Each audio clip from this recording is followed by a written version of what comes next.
Peace and welcome to The Culture right here on the Black Star Network. I'm your host, Farajii Muhammad. Thank you so much for tuning in and being a part of the conversation. Folks, we got a fantastic show for you. A lot of dynamic guests will be joining us. First and foremost, let's check in. We're going to be checking in with Dr. Gerald Horne to give us this week's Horne Report as he brings us up to speed on everything from the Trump follies and situations with the former president to everything that we're seeing in politics and around the country. So we'll hear from him. Also, let's check in and see where we are with the latest update. I'm going to be talking to a civil rights attorney to get her take on some of the big stories relating to Jackson, Mississippi, and other big cases. So we'll talk to her. Also, and then later on, we're going to check in with Dr. Melina Abdullah of Black Lives Matter as they respond to what Kanye West saying that Black Lives Matter is a scam. We'll have that conversation. And then later, we'll also be checking in with Coach Butch McAdams to talk about the historic home run of Aaron Judge of the New York Yankees as he hit 62 homers this season so far, outbeating Roger Maris for the record. So we'll talk about all of that. And of course, we want you to be a part of the conversation. So join us as we have our online culture crew and stay with us. It's all happening on today's edition of The Culture right here on the Black Star Network. Let's go.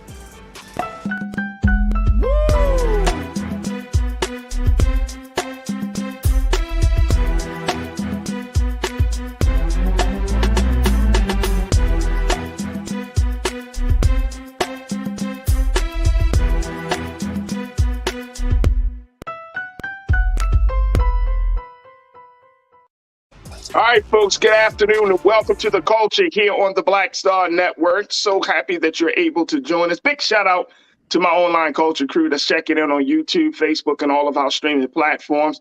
And make sure y'all do the same. Also, if you haven't had a chance, make sure at some point today you make your way over to blackstarnetwork.com because we want you to continue to show your support. We're growing, we're moving, we're evolving, and we're taking the conversation to the next level. So make sure you download blackstarnetwork.com on your apps on all of your devices, and also subscribe to all of our pages and all of us, all of the Black Star Network social media. We truly, truly appreciate it. All right, folks, let's jump right into it. It's Wednesday. It's now time for us to check in with Dr. Gerald Horne of the University of Houston to give us this week's Horne Report.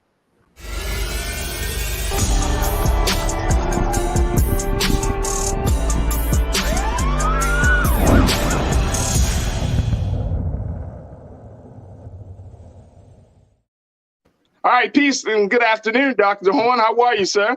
Hey, it's all good. What about you? I'm good. I'm good. Thank you so much. Good to hear from you again. And once again, I know that last time we talked, you were a little bit thrown off with your schedule because of what was the January 6th committee. But then we later found out it was because of Hurricane Ian that shifted the whole conversation. But I don't think there has been an announcement of any new hearing at this point, though. But we definitely have seen that there was a lot happening down in Florida. I don't know, Doc, if you got family down there like I do, but that hurricane was absolutely it was just devastating, to say the least, for Central Florida. So it's just mind blowing looking at just some of the photos from yesterday, even more so.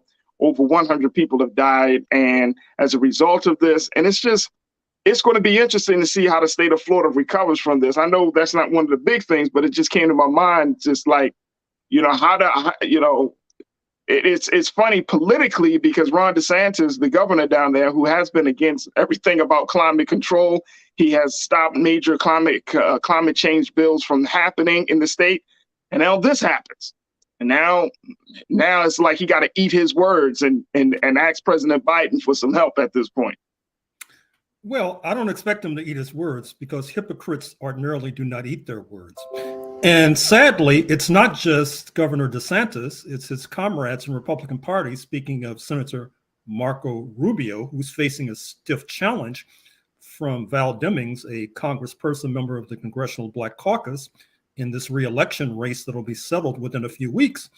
And not to mention former Governor, now Senator Rick Scott, who has Social Security in the crosshairs.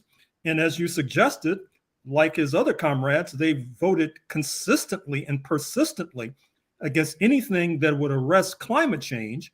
And now, of course, they'll be coming to Washington, begging bowls in hand, begging for federal aid after trying to cut the federal budget, after seeking to deny federal aid to victims of Hurricane Sandy a few years ago in the New York, New Jersey area. So once again, don't expect any kind of eating of words from hypocrites. Wow. I really wasn't. I wasn't. We did get word from my producer, Joel, who said that the next January 6th committee has been announced for the hearing will be reportedly happen on October the 13th, which is 1 week from tomorrow. So okay, let me make a note. Yes. So because this is going to be a very, very interesting hearing session. But that will happen, folks. And of course, we will certainly keep you posted on all of the details as that date gets closer around what's happening with the January 6th. But speaking of the GOP, let's start talking about Herschel Walker.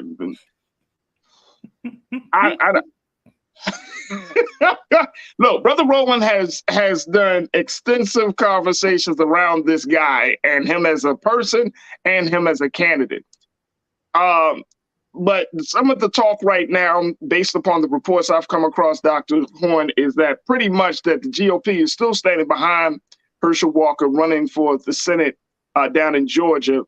And despite all of this latest situation of him paying for an abortion for his former girlfriend back in 2009, she says she got the receipts. She says she got the reimbursement check, and he denies the whole thing. So that's one issue. The second part of that, of course, is his stance on abortion. So that creates another problem. And then I was going to say the icing on the cake is his son, Christian Walker, who has come out using, as the young people do.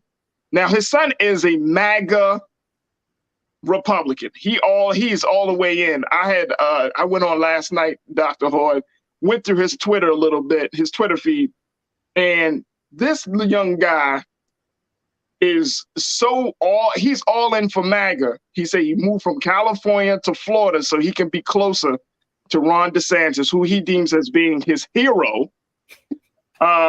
Keenan, let's just play a little bit of what Christian Walker had to say about his dad and his whole fatherhood experience with his dad. Take a look, y'all.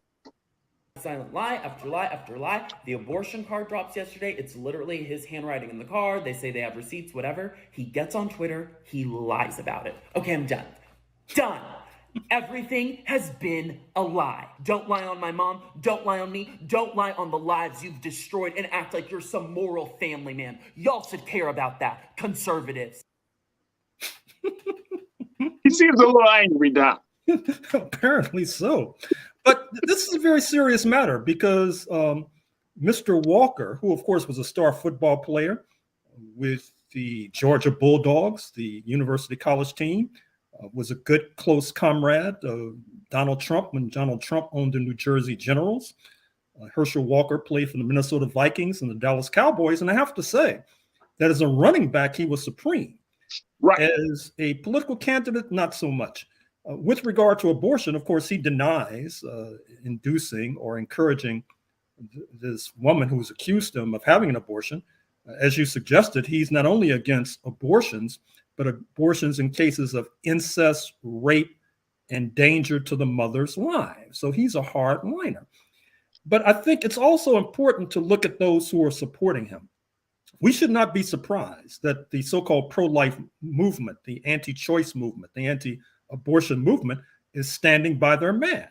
Recall that a few years ago, the Access Hollywood tape, when candidate Donald J. Trump in 2016, weeks before the election with Hillary Rodham Clinton, was caught on tape bragging and boasting about grabbing women by their private parts. The Republicans stood by their man, and we should expect them to stand by their man once again. And I think we need to understand why.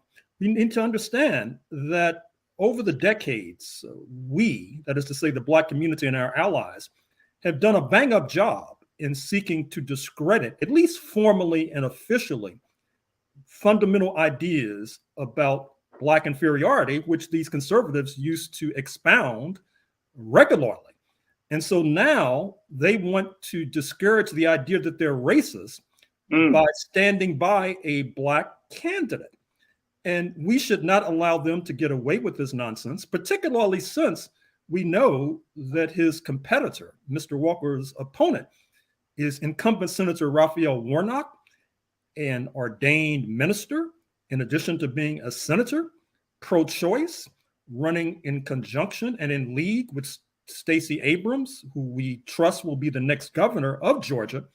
So it's going to be a close race because, as we've already suggested, these Republicans, they're little more than hypocrites. And it should not shock or surprise us that they're standing by Herschel Walker, even though he's supposed to be against abortion, and yet there is evidence to suggest that he has encouraged abortions. But okay, even if it's the abortion thing, Doc, okay, all right, he got caught in a lie, and he's adamant about, you know, that he didn't do this, and he denies all of this. But it's just the fact of just his thinking. You know, I've watched him on various platforms, interviews, and all of that, and I'm thinking to myself, like, this guy, like, how is this guy able to get this far? Like, you know, you brought it up to my attention offline.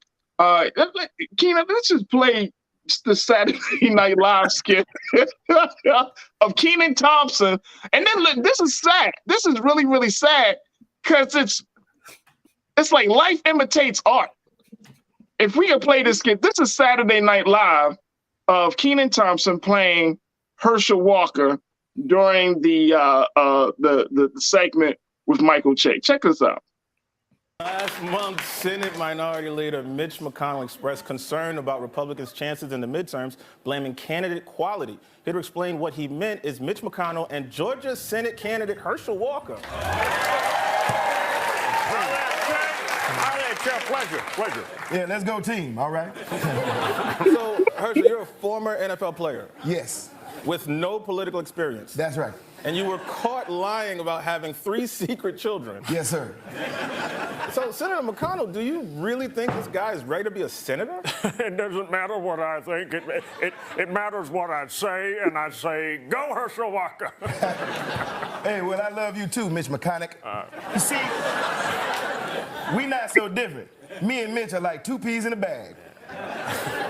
All right. Well, Herschel, you've already said some pretty bizarre things that they've got some Republicans worried. I mean, for example, you said, quote, our good air decided to float over to China's bad air, so when China gets our good air, the bad air got to move out. What does that mean? Oh, Che, I'll slow down so you can understand. We all know Air, right? Air Bud. Yeah. Air Jordan. Sure. Aaron Brockovich. Indeed. You see, science don't understand.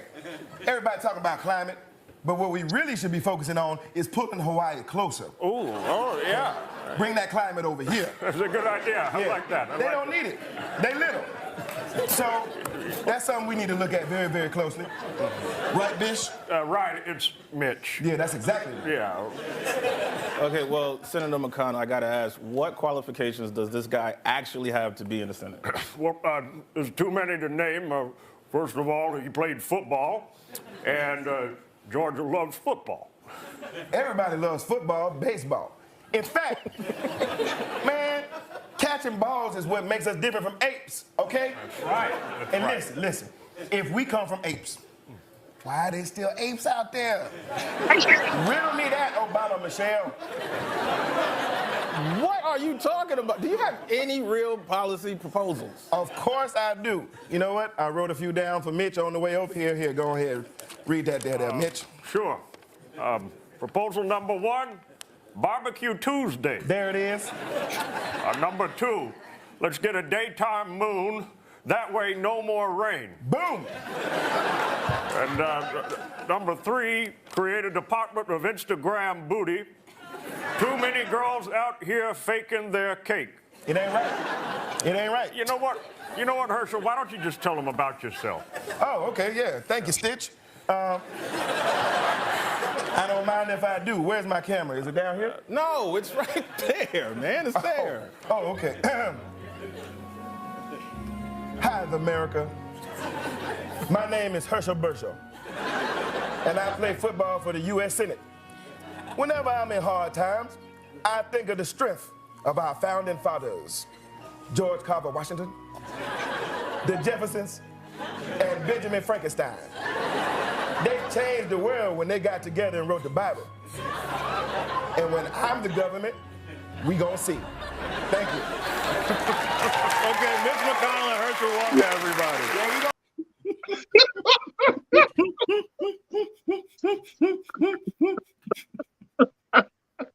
The sad thing is the joke is on us if he gets elected.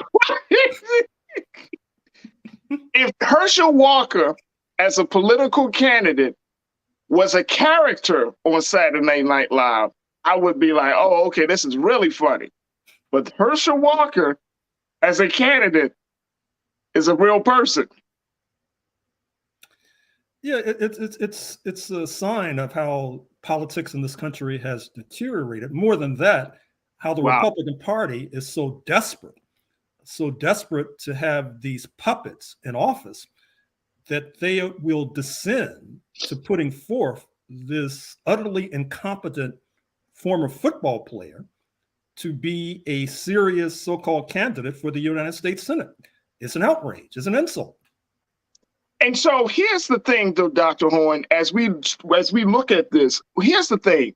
How do we, and I mean, we tell people, and look, folks, if you're in Georgia, you got to come out and vote. I mean, you just got to come out and vote. But to that point of how we have allowed politics to diminish to the point where we're electing or we're propping up certain individuals to be in front of the American people to take on the very, very serious role of leadership in government. It's I mean, and you know, Saturday Night Live, of course, is a satirical platform, but it just creates this gaping hole in our culture where we're like, you know what? This is funny. Public service, or people who are working to be in public service, is a funny pursuit. And it's kind of, and my concern is that it's going to be hard for people to try to differentiate what's real and what's not real. You know what I mean? If you don't know anything about Herschel Walker, you looking at this and you probably like, oh my gosh, this is funny. Okay, but you may not like, you know, it just seems like fact and fiction that starts to blend together. And people, I don't know if a lot of folks are really catching on to the fact of the differentiation between the two. Well, the sad news and the bad news, I'm afraid to say, is that before the collapse of the Roman Empire, politics had deteriorated to the point where they were electing horses to high office.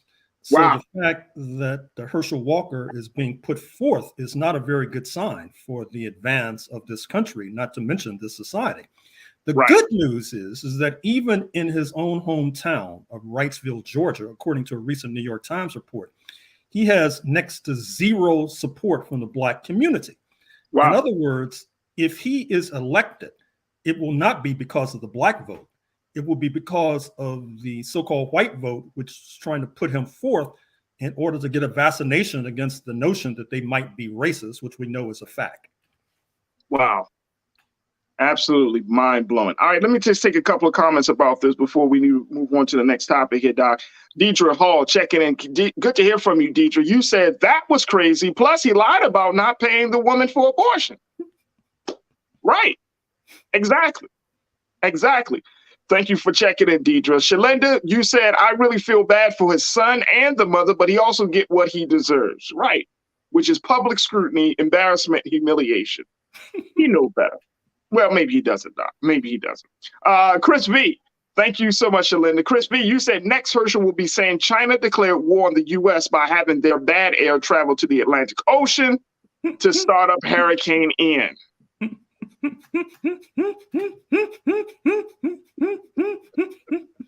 I tell you, the joke is on us. I'm telling you.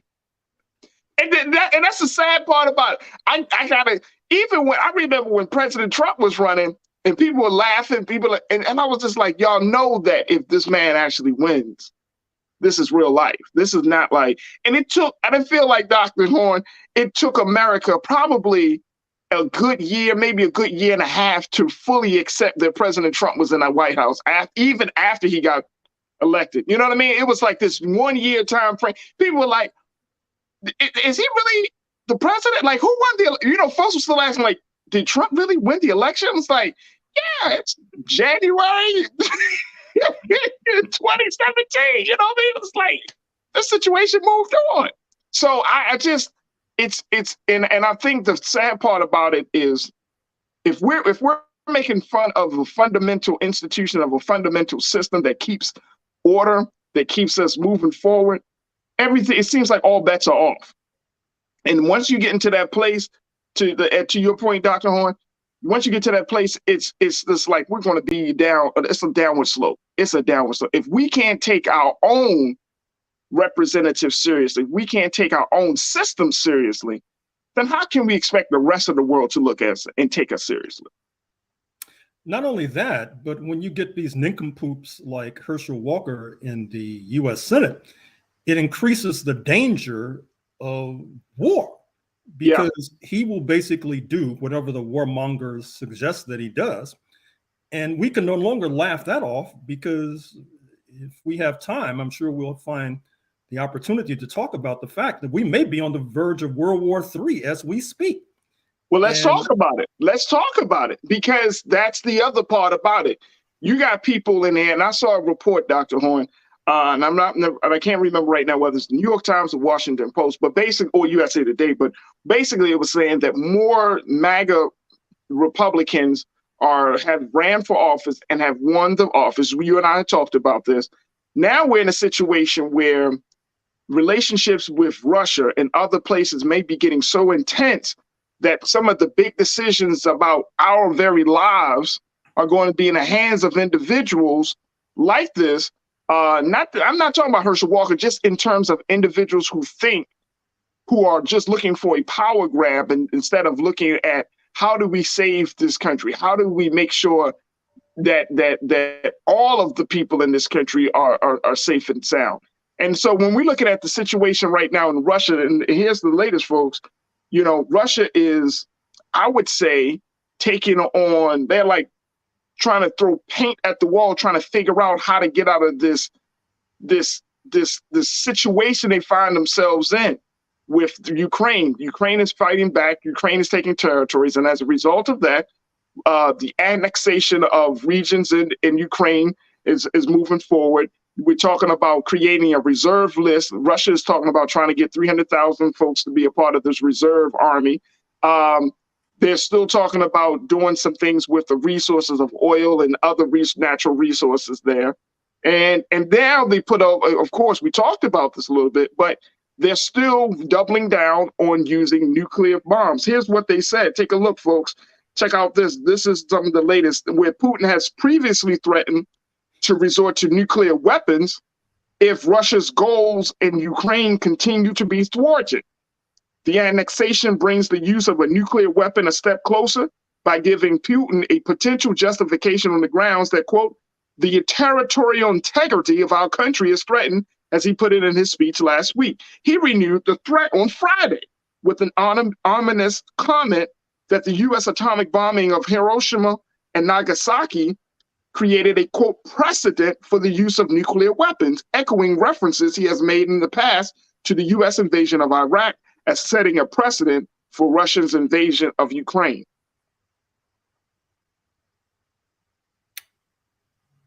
What do we make of that? I mean, he's claiming he's an independent leader. He's claiming that he's critical. He claims that he has a plan, but he's making all these references to moves that the United States have made, things that have happened to the United States. And it just seems like he has no plan. He seems like he's going off the playbook of the U.S. And more importantly, he seems like, you know what, he just wants to keep doubling down on this nuclear threat. What do we make of this, Doc? Well, I think it's quite ominous. It's quite dangerous. You may be familiar with the saying from the recent past, where a sage suggested that he was not sure who would win World War III, but he was sure that World War IV would be fought with sticks and stones, because World War III would mean devastation, the destruction of society and civilization as we know it. But in the short term, the news is also rather ominous and dangerous. You might have seen the news this afternoon that the Organization of Petroleum Exporting Countries, which includes Saudi Arabia and which cooperates with Russia, has just decided to cut production sharply. About 2 million barrels, right? Sorry?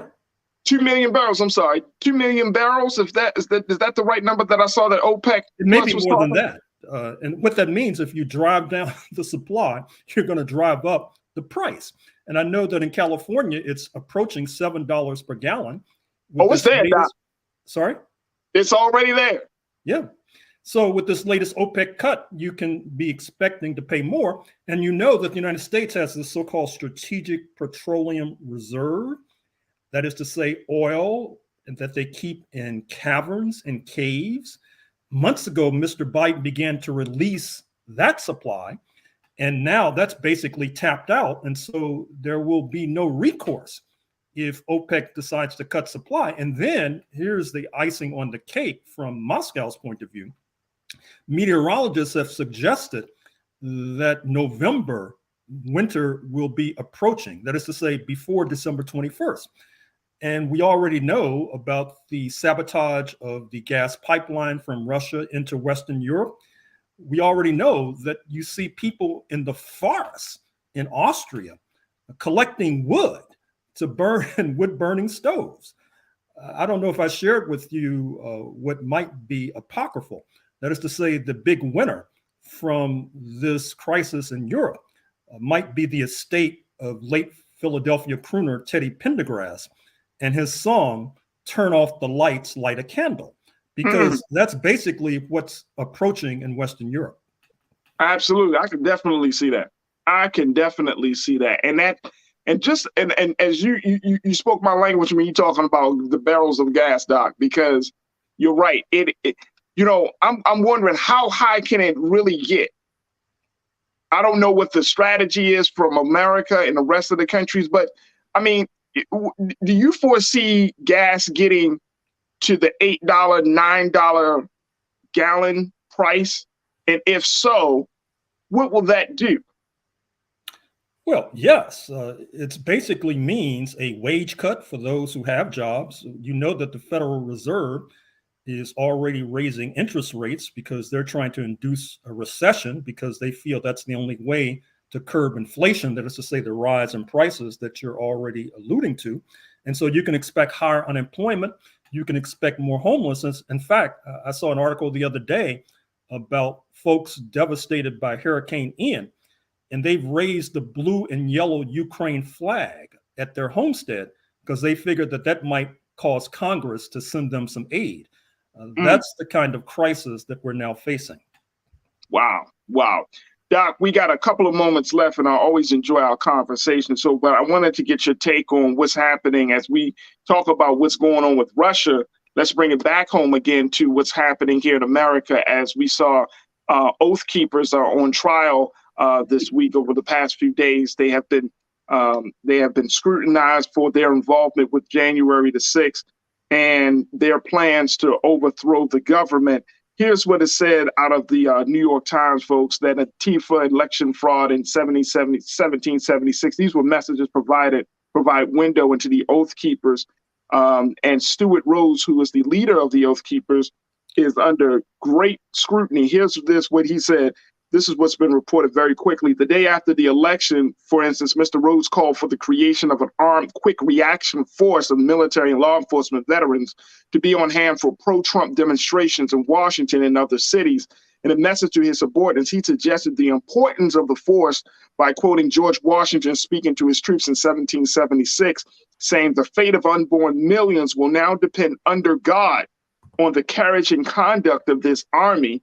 3 days later, when several media organizations called the race for Joseph R. Biden Jr., Mr. Rhodes wrote a message to one of his associates declaring, quote, Trump must not concede, encouraging the Oath Keepers to stand up against both GOP Congress critters and communists in the street. Mr. Rhodes proposed a plan. He wanted his members to march en masse on the nation's capital. And now he's up for trial. So do you foresee that this trial will start to stem the tide of any kind of anti-government or any type of MAGA incited movement over the next couple of months? Because now you have one of the biggest militias out there, Oath Keepers, that is being scrutinized. Is this going to be the beginning of the end of these militias? Do you foresee that happening, Doc? I don't see the beginning of the end coming that easily, although I would add the important footnote that they are being tried in Washington, D.C. And Washington, D.C., even with gentrification, is still a kind of chocolate city. That suggests that there will be a significant number of Black people on the jury, and I expect that they will not be sympathetic to the Oath Keepers, nor sympathetic to their comrades, which includes the Proud Boys, the 3 Percenters, and these other militias who are notoriously racist and notoriously violent. Recall that just a few weeks ago, some of these militiamen were convicted of seeking to kidnap Michigan Governor Gretchen Whitmer and perhaps execute her. The New York Times had a story a few days ago about violent threats against members of Congress. These Oath Keepers have made threats against Speaker Nancy Pelosi. So we are in a very dangerous, perilous moment, although I dare say that it doesn't look good for the Oath Keepers right now. I expect them to be convicted, and I will be shocked if they're not. Me too. Me too. I expect them to be convicted, and I certainly will be shocked if they aren't as well. Dr. Gerald Horne, always a pleasure, and it's a great honor to have you on the show. Thank you for this week's report, and we look forward to reconnecting with you, God willing, next week. Thank you, Doc. Good luck to you. Thank you, sir. All right, folks, we're going to take a quick pause. When we come forward, we're going to be checking in with civil rights attorney and social justice advocate Nekima Levy Armstrong to bring us up to date on some of the big cases that we have been talking about on this platform and in other spaces, that she's doing the work of supporting our people across the country. Stay tuned for that conversation of where are we, some of the latest updates about civil rights and social justice in America. So stay with us. That discussion is coming up next here on The Culture, right here on the Black Star Network.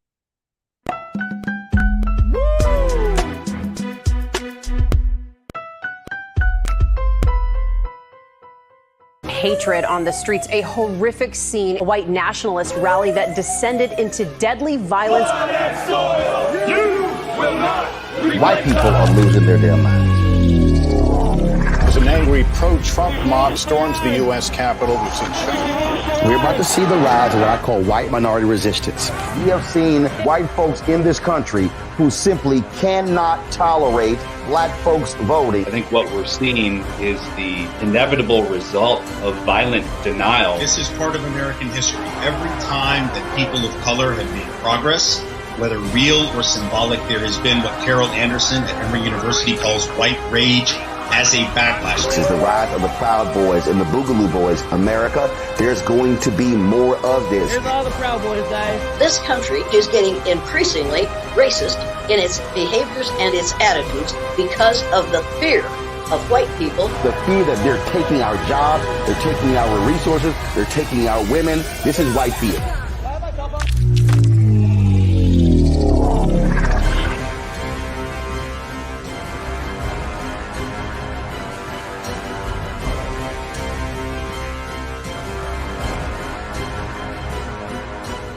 When we invest in ourselves, we all shine. Together, we are black beyond measure. When you talk about blackness and what happens in black culture, we're about covering these things that matter to us, speaking to our issues and concerns. This is a genuine people-powered movement. There's a lot of stuff that we're not getting. You get it, and you spread the word. We wish to plead our own cause. Too long have others spoken for us. We cannot tell our own story if we can't pay for it. This is about covering us. Invest in black-owned media. Your dollars matter. We don't have to keep asking them to cover our stuff. So please support us in what we do, folks. We want to hit 2,000 people, $50 this month, raise $100,000. We're behind 100,000, so we want to hit that. Y'all money makes this possible. Check some money orders. Go to P.O. Box 57196, Washington, D.C. 20037-0196. The Cash App is $RM Unfiltered. PayPal is R Martin Unfiltered. Venmo is RM Unfiltered. Zelle is roland@rolandsmartin.com.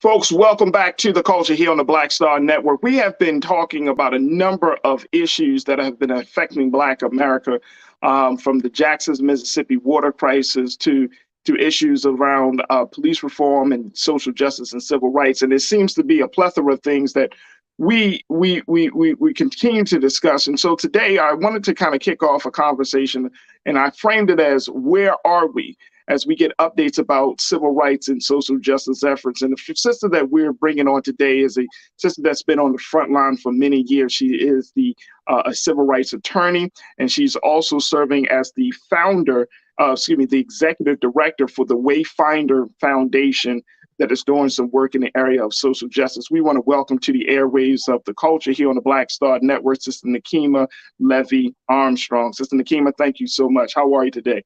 Thank you for having me. I'm glad to be on with you today. Absolutely, absolutely. First and foremost, talk to us a little bit about the work that you're doing with the Wayfinder Foundation, Sister Nekima, and then we could talk about some of the other issues. Absolutely. So as you said earlier, I'm the executive director of the Wayfinder Foundation. We are a national organization that is focused on Black and brown women who are standing on the front lines for racial justice in their communities. And so the women who are a part of Wayfinder hail from across the country. They work on a variety of issues, but our primary areas of focus are on addressing issues within the public education system, as well as the criminal justice system, and making sure that the voices of Black and brown women are being amplified and that they have a seat at the table. You know, too often we don't get invited to the table, even when we're doing a lot of the heavy lifting, we're advocating and we're making sacrifices. And so often our focus is on creating new tables to ensure that the folks who are doing the work are having their voices heard, that they're able to advance the cause of justice and fight for change. I'll give an example of one of our fellows out of Los Angeles is a woman named Helen Jones, who's on the forefront of addressing criminal justice issues there. And her involvement came to be because her son was killed while in custody, allegedly by the LA County Sheriff's Department and some of the deputies there. And they beat him so badly, and they tried to pass his death off as a suicide. But Helen learned to read autopsies, and she has refuted that, and she's been fighting for justice for her son. She's working with professors out of UCLA who just put forward a groundbreaking report questioning multiple deaths that have happened in the custody of the LA Sheriff's Department that have been swept under the rug. Excuse me. And a lot of these are Black and brown men who are being killed in custody. And so think about being a mother, you know, worried about your young son in his 20s, knowing that your son's detained and then finding out that he has essentially been murdered while in jail, and there is, again, no accountability. And so to have a woman like that we're able to work alongside of, elbow to elbow, you know, encouraging, providing technical support, financial support, pushing for her platform to be expanded. That's an example of the kind of work that we do as a foundation. And that's such an important and necessary work. I'm in Los Angeles, so you know that's always a concern. I have a 9-year-old son, you know, so I constantly think about, you know, as he gets older in those spaces, you know, once he gets to the age where he wants to hang out with family and friends, you know, what the experience is going to be like. And I know that I'm going to do all that I can to prepare him for that period. But like you said, you don't know. You really don't know. And I think in a lot of these cases, right, that we've seen, especially when it comes to police-involved shootings, police deaths, where our people are dying in police custody, there's just so many, you know, uncertainties. There are so many, you know, factors and variables that are left unanswered. And we don't get the justice. We don't get the type of awareness to let our people know across the country about some of the injustices and some of the pains that we are suffering from. And so I'm happy that Wayfinder is doing its part to bring women into it. But let me ask you, because I know that Black women, y'all been doing it. Y'all been doing this for a very, very long time, Sister Nekima. So, right? you know, talk to us, like, how are Black men involved in supporting the work that you sisters are doing? Well, we have one Black man on our staff, actually, who was formerly incarcerated for a crime he did not commit. A young Black man named Mayan Burrell, who went to prison here in Minnesota as a 16-year-old teenager for being falsely accused of murder. And actually, one of the folks who was responsible for him receiving a life sentence was Amy Klobuchar, who is a member of Congress representing Minnesota. And so in 2020, before George Floyd was killed, we actually advocated for Mayan. We held protests. We called this out in the media locally and nationally. And as a result of a groundswell of support and applying pressure to Amy Klobuchar while she was running to become president of the United States, and actually using this case on the campaign trail, all of the negative attention and publicity actually resulted in her dropping out of the race for president. And then we met with her along with Mayan's family, and we demanded that she use her political power and her leverage to advocate that the case be reopened and reinvestigated. And ultimately, by the end of December, mid-December, actually, 2020, Mayan Burrell walked out of prison as a free man, you know, on a supervised release. But the governor and the attorney general actually allowed him to be released on supervised release. He would have spent who knows how much longer in prison. He had already spent about 18 years there. And so now he is one of our staff members as a Black man in the community, trying to raise awareness, trying to advocate for other people who are on the inside, and recruiting other Black men to aid in the work. We were just in Los Angeles a couple of weeks ago as an organization, and we gathered Black and brown women from around the country, but we also had Black and brown men in attendance as well. Some of them film directors, such as a friend of mine who is working on a feature-length film about Latasha Harlins. And you probably have heard her name, being from LA. I grew up in LA. Latasha Harlins was one of my middle school classmates, but she wound up being killed at 15 years old by a Korean store owner, Soon Ja-doo, being, you know, allegedly stealing a bottle of orange juice, right? And so this is someone who I went to school with, someone who was outspoken, who wanted to become a lawyer. And now we've connected with the family and with the director who is working on her feature-length film, and we've provided support for that as well. And so that's a Black man, you know, telling the story of a Black girl who was unjustly murdered, and for where there hasn't been any real accountability. We also worked with the director out of Chicago. We had him showcase his film that he made documenting the struggle for education justice in Chicago, where the school board was trying to shut down one of the highest performing schools in the state of Illinois, just to make way for primarily affluent white parents who wanted to turn that middle school into a high school for their own purposes. So this Black man, you know, documented that struggle, captured the voices of Black women on the front lines and others who were fighting, and he turned that into a feature-length film called Let the Little Light Shine. So Black men are much involved in the work that we do, standing alongside of us and advocating for justice. That's awesome. And I'm so happy to hear that you're building these relationships, telling the stories, because, you know, for a lot of our people, we got to see it. You know what I'm saying, Sister Nekima? Like, we have to see it. Like, as much as, and even on this show and on this platform and on this network of Black Star Network, you know, we can talk about the issues, but it's something about seeing it in film. Like, you know, we're waiting to see, and I'm hearing some rave reviews around Till, the new film about Emmett Till, his mother, and you know what I mean? So we have to get our people there. I'm sorry, go ahead, sis. I'm sorry, I was just saying his cousin lives here, and she helps to lead the Emmett Till Family Foundation. And okay, awesome. Instrumental, you know, around this film, around raising awareness in Washington and getting that anti-lynching bill passed. Because just as you're suggesting, a lot of us don't know our history. Yeah. We also haven't necessarily seen it being done before. And so these images are painful, but they also are powerful if we understand that they can move us towards our purpose and destiny and helping to transform these systems that are impacting our lives. And Sister Nekima, when we look at these, when we hear these stories, right? And it's unfortunate because there are so many, and the names start to kind of run all in the same space. You know what I mean? Because because of social media, because there's I would say even a national awareness about some of the injustices that affect Black people in this country. You know, it gets to a point, and I hope that you can kind of speak to this.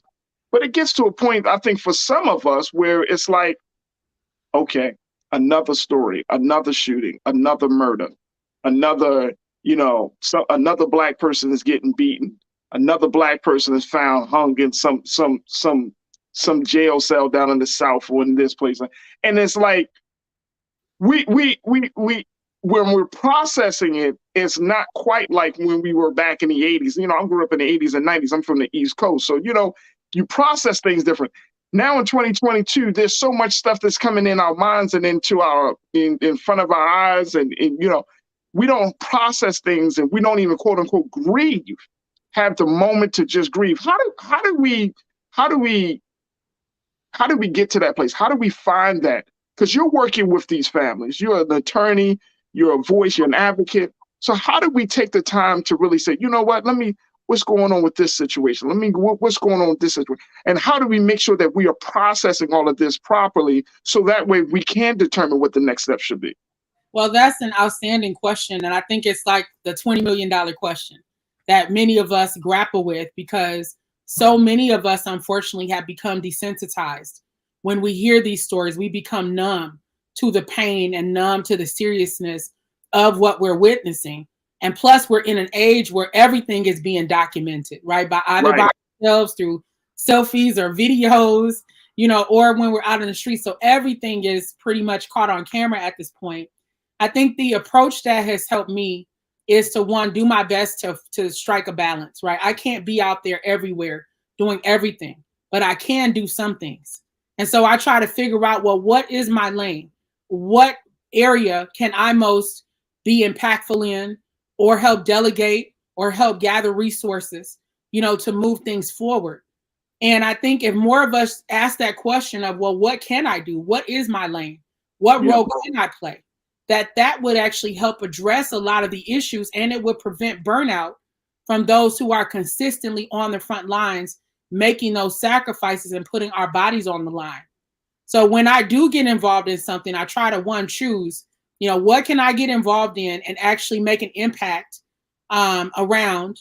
And, how do I give it the spirit of perseverance and tenacity and attention that it needs? Sure. So that might mean I have to focus, on 1 or 2 or 3 things versus 10 or 20 things.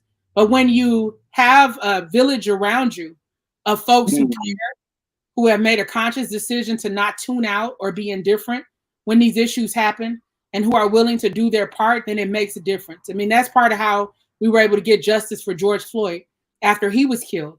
There was a huge community effort and outpouring of support, people taking to the streets, shutting things down. I mean, we did it all. Advocating with the governor, to ultimately ensure that those 4 officers who killed George Floyd are now paying the price behind bars. But it definitely takes a village, and we can't tune out. If Ida B. Wells didn't tune out when people were being lynched, right? She could have just gone on about her business, lived her best life, but instead someone close to her was lynched, and she said, wait a minute, what can I do as a Black woman in the South seeing this happen? I'm not a lawmaker. I don't have a lot of money. I don't have a lot of power, but what she had was the power of her pen, a vision, and the power of her voice. And she used that to travel everywhere to document lynchings, to make sure people knew the names of the folks who had been unjustly lynched in this country. So that's the kind of energy we have to bring to this fight. And Sister Nekima, I think that point that you just made is absolutely excellent, that we have to figure out where we can help based upon the lane that we are proficient in. And because I've come across a lot of people. I do social advocacy, social justice work, organizing the next generation in the different spaces. And I'm always telling young people, when they say, oh man, Farajii, how can I get involved? How can I get involved? I said, well, start with what you want to do. Because the last thing we need are more people. If I'm telling you where you need to go, but that's not your skill set, that's not where your passion is, it's not going to move forward. That situation is not going to make any headway. So, it starts with what people do. And I think that we're getting to that. I'm very hopeful and optimistic, Sister Nekima, that we as Black people in this country, we are getting to the point of being 100% dead satisfied, which will bring about that 100% change that we have all been hoping and praying for. Yes. I know we're getting there. I know it, but it still takes, we kind of waking up from a 400+ year slumber. Yeah. You know what I mean? So it's going to take us more than just a couple of great speeches, or it's going to take more than just a couple of hashtags. It's going to take some, and even, when I look at the heroes and those who stand before us who have taught, you have Dr. Conrad Wells, you got the Honorable Minister Louis Farrakhan, you got people in the Pan-Africanist space, the nationalist space, and all of those places. I know that without a shadow of doubt, they have laid the groundwork, but our people, the forces against us, and I'm saying the forces of the rise against our people, yes, the enemy of our rise, they're turning up the heat just as much as our people are turning up the heat on consciousness and awareness. And so, we gotta be able to combat that. I want to get a couple of comments in here, and then I want to ask you about a couple of the cases that you are currently working on, Sister Nekima. Real Brooklyn checked in. My guy, you said Black folk have become desensitized from hard living because it is a part of our DNA, and we are always expected to deal with pain, whether from others or from our own. That's true. It is true. I can understand why, we would become desensitized because it's so much pain. It's so many stories. And there is just an overflow of injustice, right, that has happened, that has caused folks to not trust that anything is ever going to be different or anything is ever going to change. But I would just urge us in the midst of that, not to overload ourselves with those videos, because there's certain videos I can't watch anymore. I have to really prepare myself because I know that I'm going to unleash more trauma upon myself. That's it. What someone else did to one of our people. And so I don't urge people to go out and watch everything. But again, if your focus is on justice, is figuring out what is my lane. There's no end to the number of injustices that are out there, beyond policing, right? Whether it's economic injustice, which we saw Dr. King fight for towards the end of his life when he was trying to bring the Poor People's Campaign to Washington, D.C., whether it's looking at education justice and trying to finish the work that Thurgood Marshall started, in trying to push for greater levels of equity and equality in our school systems, or whether it's looking at the system of mass incarceration and the war on drugs.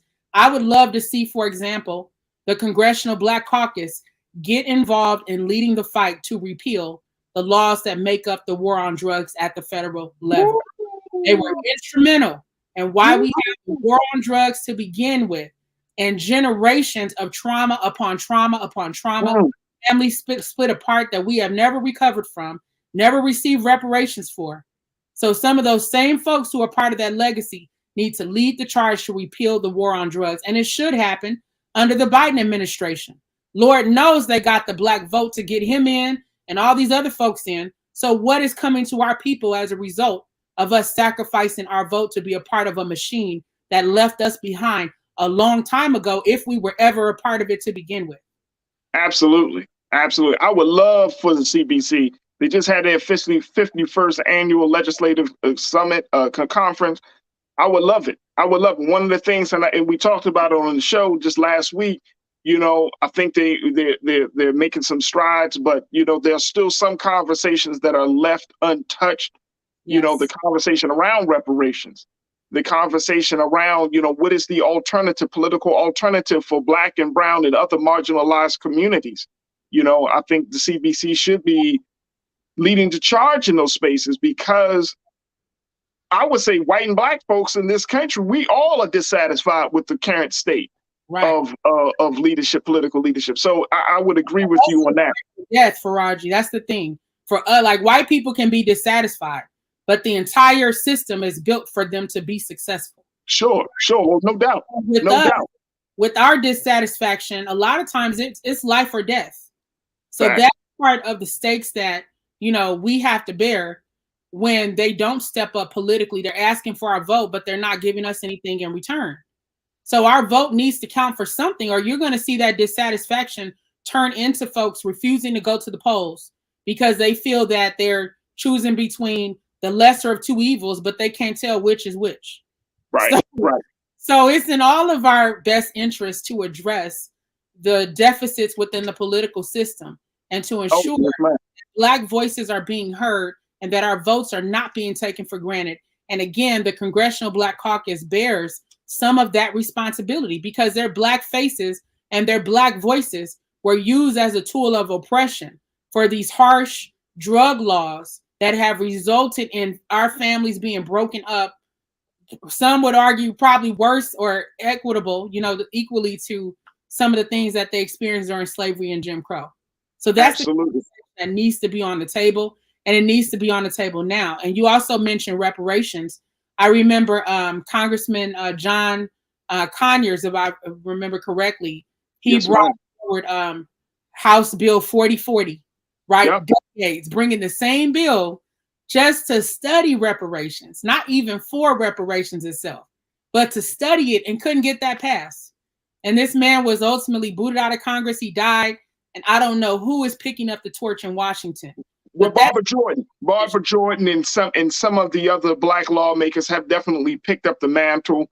I have spoken to folks that have been advocating for a national conversation about reparations, who are saying that we're more further along now because of that 35 years that John Conyers was advocating since his death now. And we're seeing smaller cities across this country like Evanston, Illinois, and other spaces that are saying, okay, this could possibly be enacted in our own unique way based upon city structure.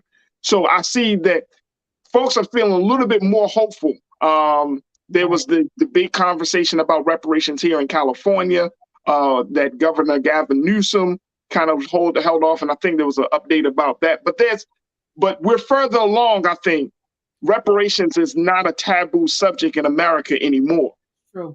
And so it's a real blessing to see it. Yeah, you're right, Farajii, but we need a fire, right? Oh, no doubt.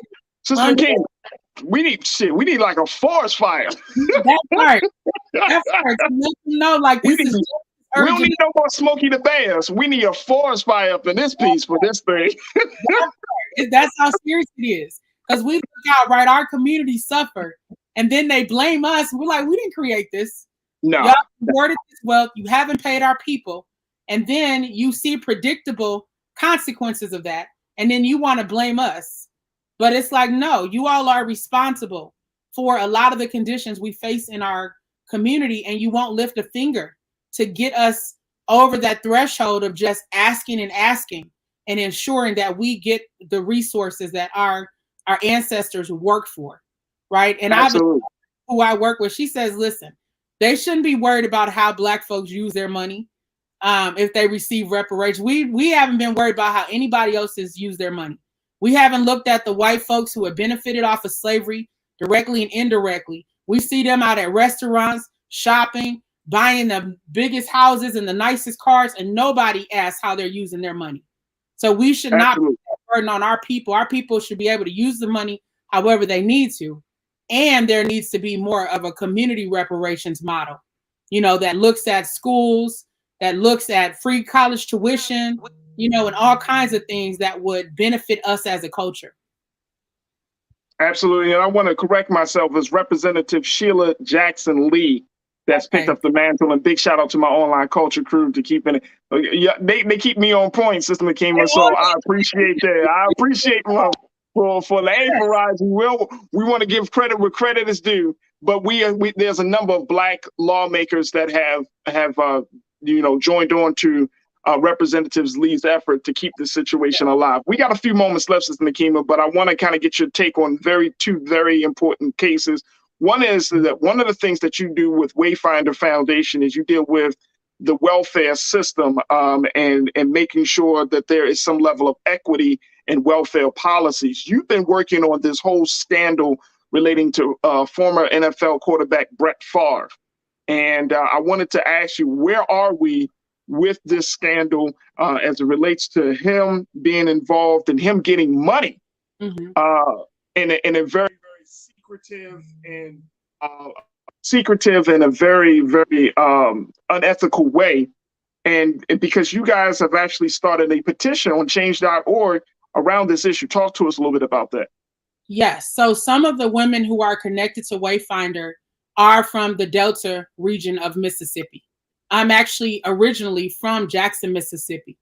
And so in working with these powerful Black women on the front lines, many of them are elders. They've been at this for a very long time. They brought to our attention the Jackson water crisis. Now, our team had traveled to Jackson, Mississippi in May. We didn't know that there was a water crisis at that time. But 2 months later, what we saw happening was the local elected officials, they all sent out these boil water notices to residents of Jackson, I guess through the water system, saying that it was unsafe to drink or use the water without boiling it. So this means when people are trying to brush their teeth, take a shower, drink some tap water, it is unsafe. It's contaminated water. And recent studies are showing that there's lead in the water as well. Jackson is over 82% Black. The state of Mississippi has the highest population of Black folks anywhere in the country. And we know that folks are disproportionately poor in the state of Mississippi. A lot of the Black folks there are descendants of enslaved peoples, including myself and my family, which goes back many generations in Mississippi. And so the governor, Republican governor, has been very slow moving around getting aid to the residents of Jackson so that, the water system is addressed. It's right now the infrastructure is crumbling. They don't have qualified people to, address the problems within the plant. It's just a whole mess, but it's been in the works for many, many years. But the governor's statement at his press conference recently was saying, hey, water isn't free. And then he talked about the fact that people need to pay their water bills, just arrogance and white privilege at its finest. Now, as this is going on in Jackson, 150 to 180,000 people affected by that, men, women, and children. As that's going on, we simultaneously have this huge welfare scandal that includes a total of about $77 million through the 10F program, temporary assistance to needy families. So that money was supposed to be distributed to poor families across Mississippi. Instead, that money has been squandered in Mississippi's largest public corruption case. And Brett Favre is at the center of it. Many of us watched Brett Favre for many years play football, and he has made tens of millions of dollars during the course of his career.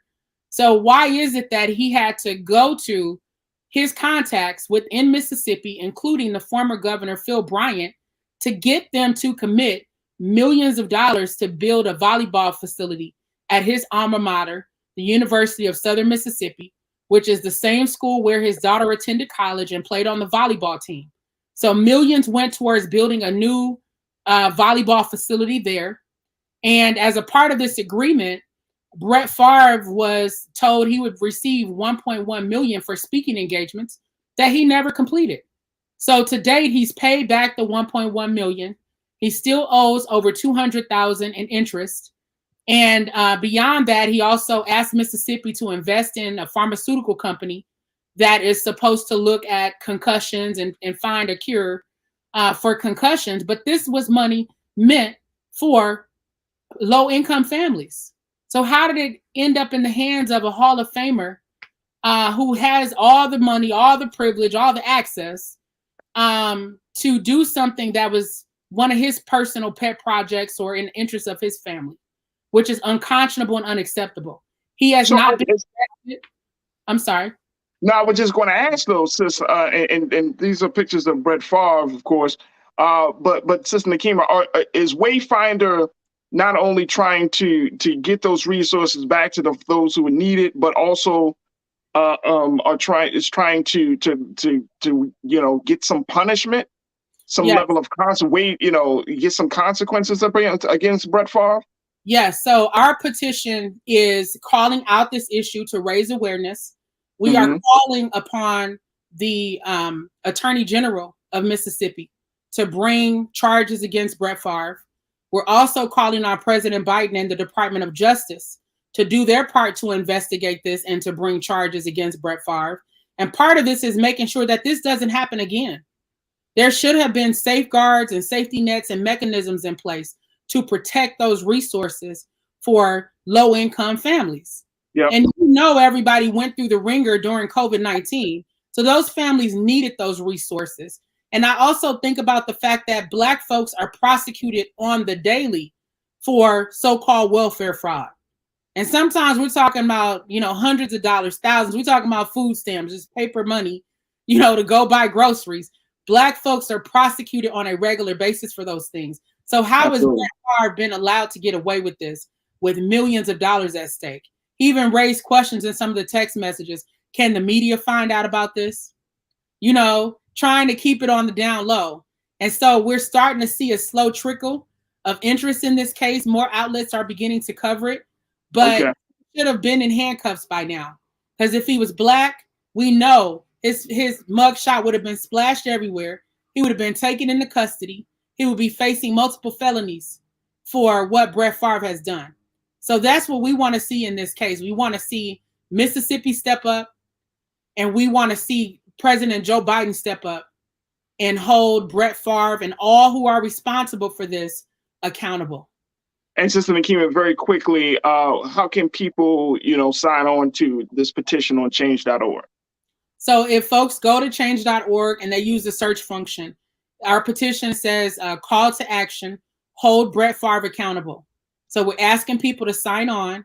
There is also another petition by a different group that we encourage people to sign on to as well, that is focused on Brett Favre's Hall of Fame status being stripped away from him. Wow.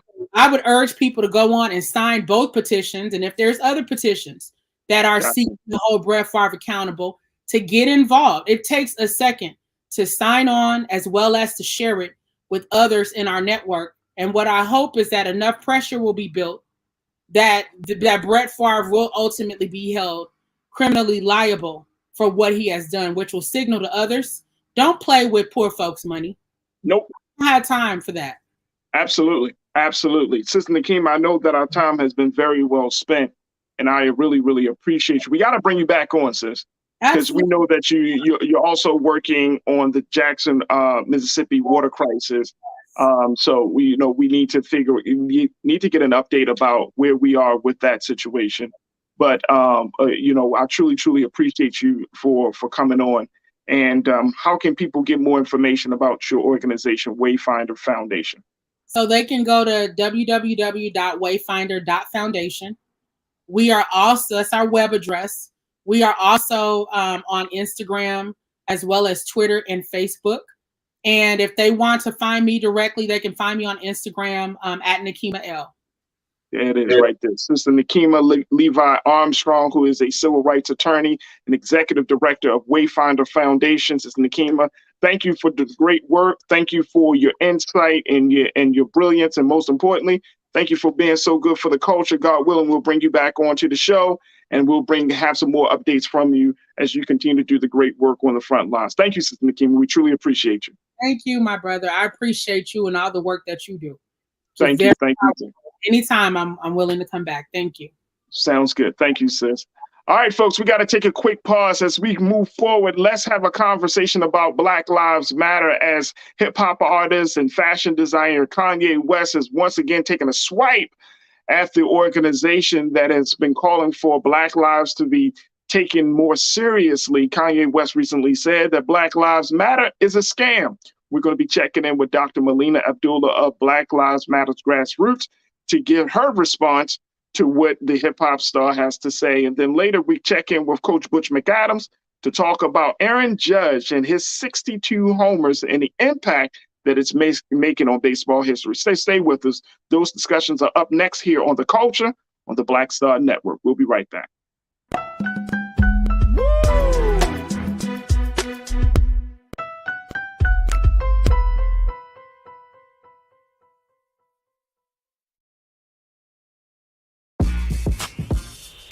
When we invest in ourselves, our glow, our vision, our vibe, we all shine. Together, we are Black beyond measure. Pull up a chair, take your seat.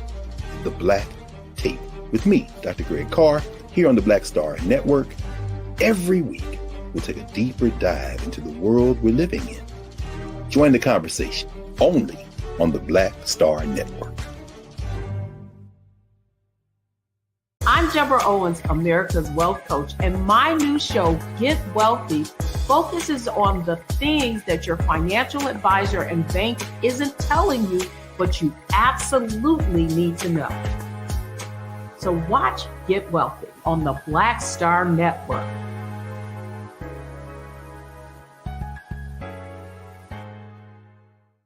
Hi, I'm Dr. Jackie Hood Martin, and I have a question for you. Ever feel as if your life is teetering and the weight and pressure of the world is consistently on your shoulders? Well, let me tell you, living a balanced life isn't easy. Join me each Tuesday on Black Star Network for A Balanced Life with Dr. Jackie. We'll laugh together, cry together, pull ourselves together, and cheer each other on. So join me for new shows each Tuesday on Black Star Network, A Balanced Life with Dr. Jackie.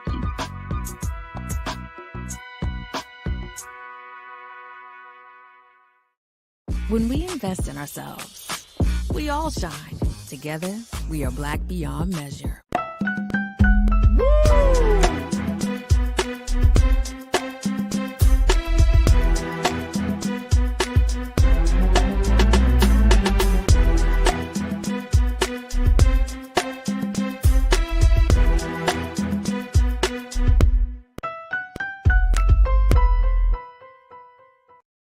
All right, folks, welcome back to the show here on The Culture, right here on the Black Star Network. Always happy to have you join us as we have these conversations about topics and issues that are prevalent and relevant to our culture and our community.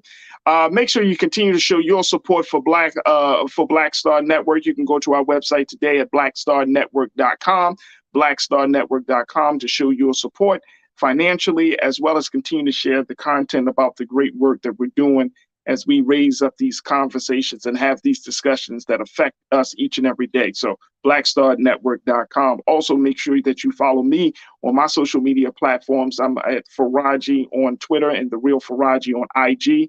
Would love to connect with you. I'd love to continue to show my support for the work that you're doing individually, and we can stay in our community together.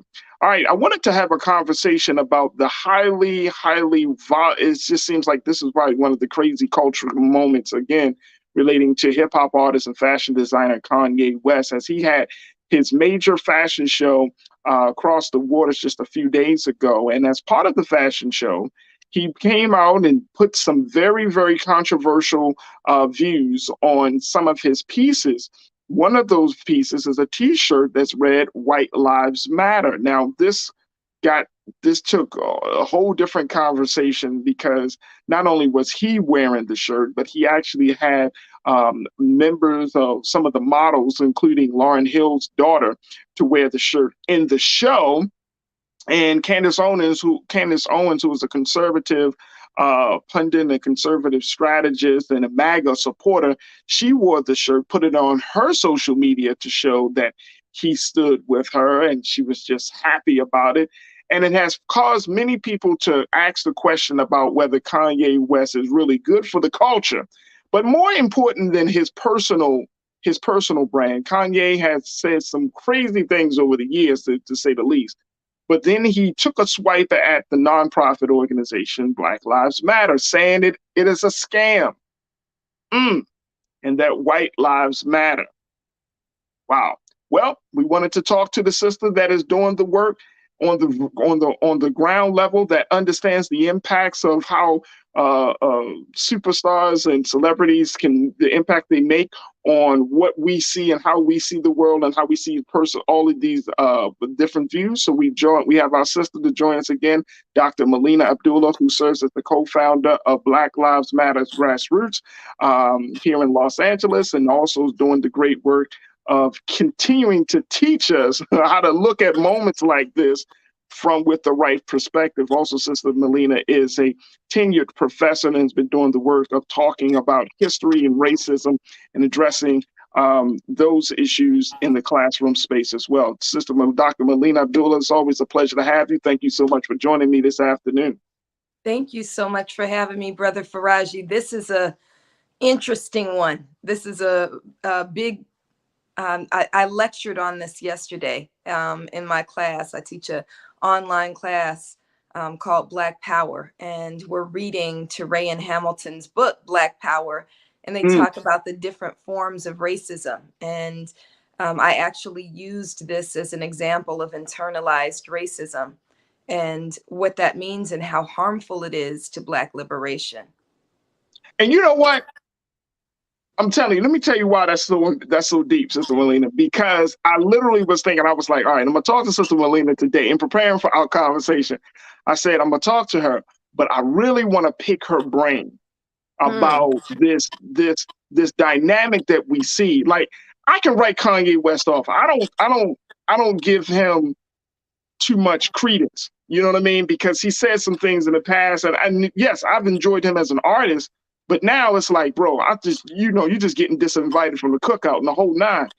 But there is something I think that needs to be talked about, which is when you have Black people who have lost themselves, and I'm seeing this more and more. And this is beyond politics and political affiliation. But I'm talking about there's this mindset, Sister Melina, there's a growing mindset in the Black community where the hatred runs so deep.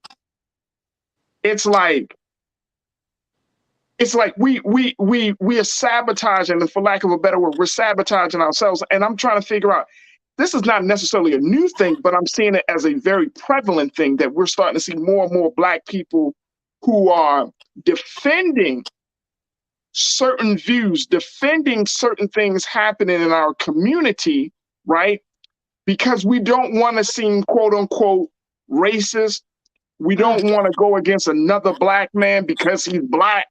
And I'm like, but what about, there seems to be something missing there. And hopefully I'm trying to explain it the best way, but there's a dynamic here that we're seeing that is beyond just spouting white lives matter.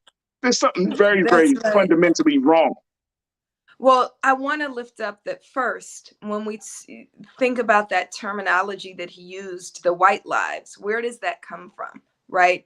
That it's not just about another slogan, but the folks who have been spewing white lives are organizations like the Ku Klux Klan that actually bring harm, that are there to bring violent retribution against Black people who dare to stand up and demand liberation. So it's not just he doesn't agree with a slogan or put out a problematic slogan. He's actually spewing rhetoric that incites violence against Black people. So I think it's really important that we recognize that it's not just about a disagreement about language. Second, I think that we always need to lift up, and you're pointing to this, that Black people, when we talk about white supremacy in this country, there have always been Black people who've been lured into benefits of white supremacy, who've been told that if you do this, if you serve as a surrogate for white supremacist violence and white supremacist oppression, you'll be rewarded. That's what I think we see with Candace Owens and Kanye West, is them reap reward from a system of white supremacy that promises not to harm them if they are willing to perpetuate harm on the rest of us. And so we have to, as Black people, say, listen, we're not going to give you a pass. There was a time, and I don't want to go too far into it, but there was a time, if we think about Kanye West of 2005, when he was saying George Bush doesn't care about Black people and speaking out against the ways in which Black people were mistreated and harmed and lost lives as a result of the response to Hurricane Katrina, that was a completely different Kanye West than the one that we're seeing now, or the one that we saw on Monday. And I think also about the harm that was brought, as you talk about the Black models who were forced to wear these shirts if they wanted to work that show. What does that mean to them? And how, again, does that perpetuate? Going back to the book Black Power by Teray and Hamilton, they talk about Black people as living in a state of colonization, and some Black people used as tools for indirect rule for the colonizer to really perpetuate harm on their own people. But it's something, and I know you study psychology. When you have powerful Black people, like I feel like there's just so much meshing between Black people, because you got Black people who are rich, right? Who promote a certain form of capitalism. You got Black people who are rich who say that this is reparations as a result of them being rich. You got Black people who are influential, who promote a certain, like a Kanye West, who says, look, I'm trying to use my creative license to bring awareness to a dichotomy that is against me. Like, it's so confusing I think to a lot of people. It's like, what are you trying to do? We're seeing Black people in so many new and different spaces. We're talking about Black millionaires and some billionaires. We're talking about Black people who are really shaping the context and the culture and education and entertainment. But their mindset is not, quote unquote, on Black liberation. The mindset is on, oh, let's get into the system and expand the system, or let's create the room, the seat at the table. And I'm wondering, my concern is, how do we not get confused about the direction that Black people should go as a result of all of these new voices and new perspectives being presented? Yeah, I mean, I think if we try to get into the mind of Kanye, it will be confusing, because he doesn't have a mind that any of us should be following, right? But I think that the real solution is not that confusing. The real solution is, what does Black liberation look like? Who's doing the work for Black liberation? And then who's trying to stifle the work of Black liberation? So when you think about the white lives quote and the harm that's come with that, right? The violent attacks on not only Black organizers, but we need to think about why we needed to say Black Lives Matter in the first place, that Black people are under the constant attack of the state and are at the bottom of virtually every social, political, economic measure. If you talk about everything from housing to maternal health to education, Black people are at the bottom of these measures by the design of those systems. It's not hard for us to figure out that we have to struggle to undo harmful systems and to build new ones that are actually caring and actually nurture Black life. And so Black Lives Matter has been an organization that I'm very proud to be a part of for the last 9 years, to do work that empowers our people. And so for everyone who is not Kanye West or Candace Owens, and I would say they're selfishly looking for what some people would call a comfortable place in oppression. They're looking for the rewards of a fun. Everyone who is not them, it's not that confusing, right? That we need to do the work of Black liberation. And the fact that Kanye has moved on to create a school, and the impact of that, he has already enrolled 100 students in this school that he started as a result of his philosophy. Can you talk to us about, like, you mentioned that White Lives Matter as a slogan is damaging and destructive. Now we're talking about him being responsible for or overseeing teaching children in a certain. Yes, ma'am. As an educator, and one of my brothers and friends, Dr. Lawson Bush, talks about, he created this African Educators Pledge, right? Where we recognize the space that we occupy as educators as a sacred space. It's a sacred space. It's the equivalent of my pulpit. When I get to walk into my classroom, I pray up, I meditate with my students, and we engage in work where we develop what I call the intellectual tools for revolution, right? I would question any parent who would turn their child over to someone like a Kanye West who boasts that he doesn't read books. He boasts that he doesn't read books. Why would you entrust him with the education of your children? And so he has no business in education. He really, there's a lot that he does that he has no business doing. And this is not to say that he's not a talented creative, but he is not an educator. And I pray that, the spirit of his mother, who was an educator, visits him and corrects the course. Wow.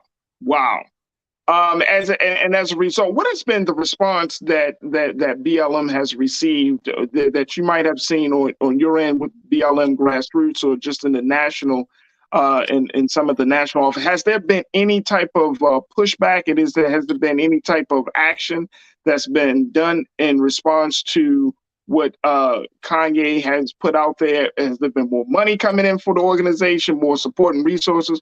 What has been the response over the past 48 hours? Right. So a lot of people want to know what we have to say. But it's also, and so, that's great. We want to make sure that we put out statements where we talk about, the reason we didn't think we'd have to re-educate people, but the reason we don't say white lives is because white people have never been targeted by the system Black people have.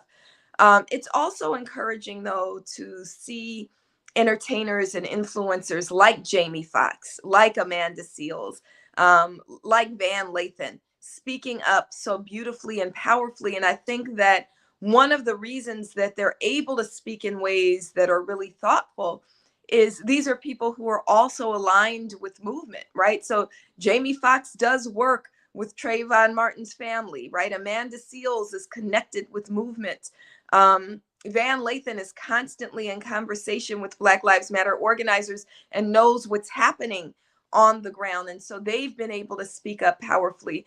And then I think one of the most encouraging conversations that I've had, and I just had it today, was with one of the writers on for 808s and Heartbreak, who is donating her portion of the sales to Black Lives Matter as a direct response to Kanye West, and saying, you know what, I don't stand with him, I stand with Black Lives Matter. So she's directly donating her portion of the publishing rights to Black Lives Matter Los Angeles. This is, I'm happy to hear that. I'm certainly happy to hear that. Let me just share with you, Sister Melina, with folks on our online community culture crew is talking about. Real Brooklyn, you checked in, you said, can't get mad at someone who already showed who they are when Black consciousness is a subject, and they lay an egg every time. In other words, Kanye is the one brother putting raisins in potato salad. That was good. Yes. Agreed. I thought you would like that one, Doc. Truth is Power, you said, and he had a nerve to make a song called When It All Falls Down. Yep. Janae, you said, Truth is Power, thank you. Janae, you said, what's crazy is that Candace Owens wouldn't marry a Kanye West, and neither would he marry her. But these two clowns would rather oppress others, the stupidity. And please stop being nice to Kanye West. Don't save him. I don't want to save him.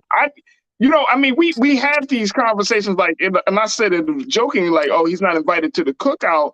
But I'm starting to, and let me tell you, I know Black folks that still stand with Kanye in his madness and his foolishness. And part of me,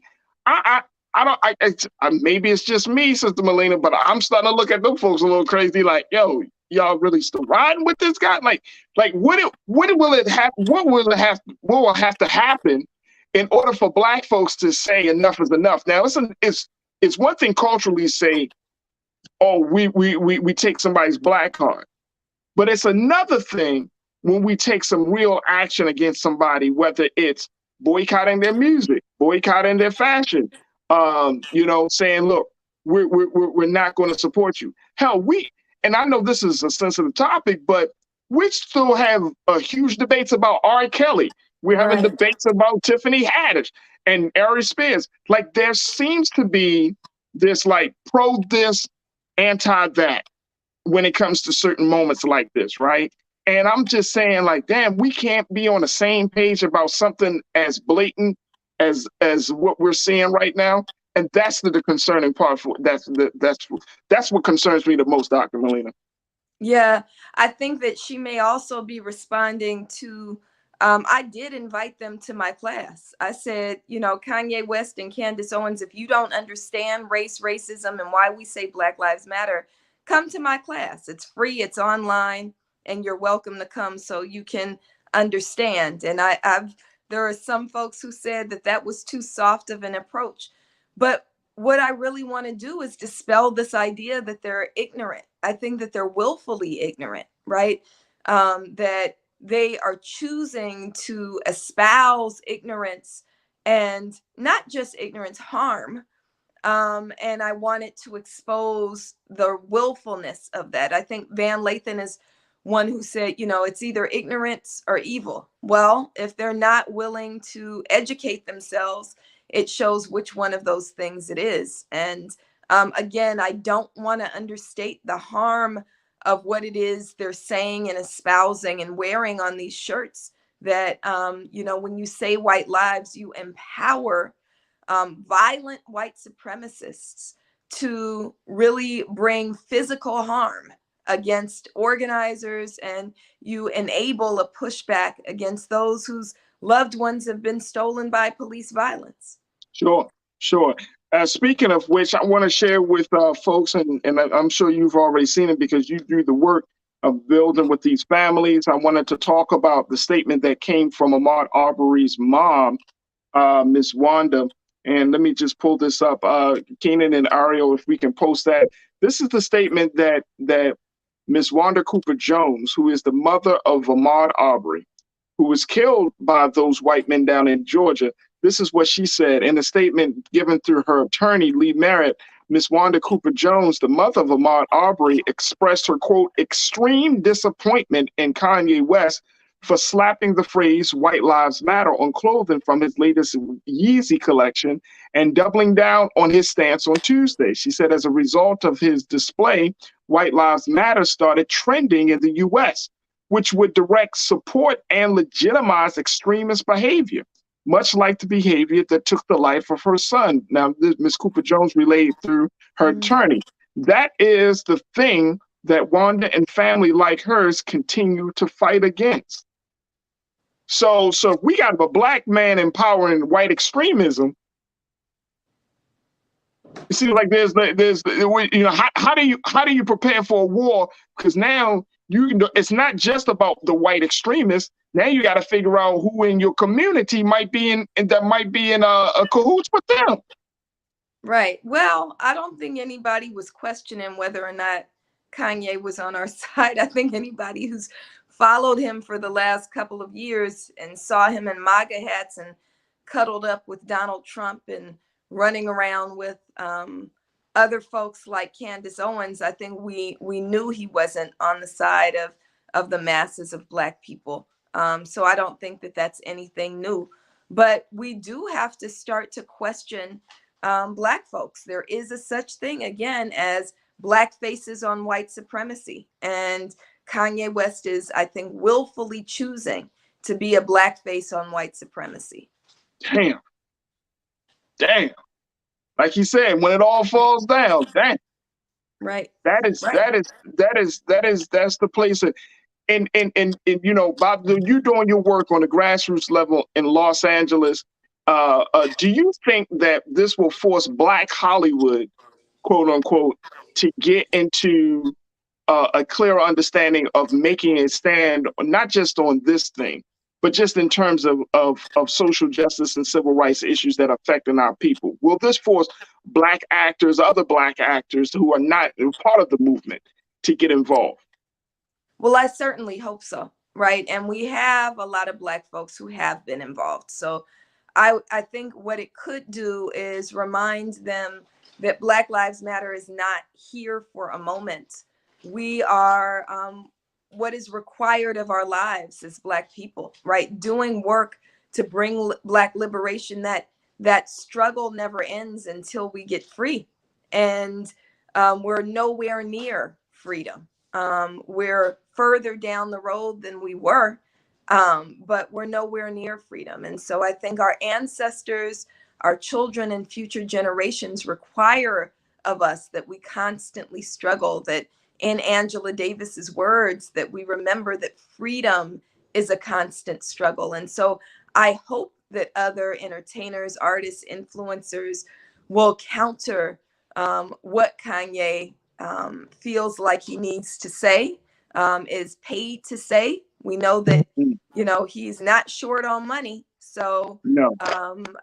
I think that he's absolutely enriching himself over this controversy, or by engaging in such controversy, and by engaging again in white supremacy, by being willing to serve as a blackface on white supremacy. I would totally agree, and I would like for him to be shunned by other members of the hip hop community. Those who are conscious members of the community should say, you know what, we can't work with you no more. Like, there has to be a line drawn, Sister Melina, and that's just not for Kanye West. I'm just talking about in general. We have to say enough is enough. If you got Black people that are part of our community who espouse one thing, they do something else, and they try to all cloak it under the term of, creative license. I'm trying to disrupt the system. But ultimately, it leads to the degradation of our struggle and of our pain, to humiliation of the tons of the families that have been affected as a result of white lives mattering. I think we need to make some hard lines and say, you know what, we don't support you. We don't support you, because I'm personally tired of seeing this level of support for Black artists, Black creatives, Black influencers, Black business people, when they show that they don't deserve it. That's right. I think that we can't tolerate, this is, it's like when there's an abuser in the family, right? Just because they're your family members doesn't mean that you tolerate the abuse. You have to out the abuse. You have to shun the abuse. You have to say abuse won't be tolerated in this family. And you have to wrap your arms around those who are harmed and see what's necessary to bring healing. So we can't coddle Kanye West just because he happens to be born into the same family. He is abusive to Black people.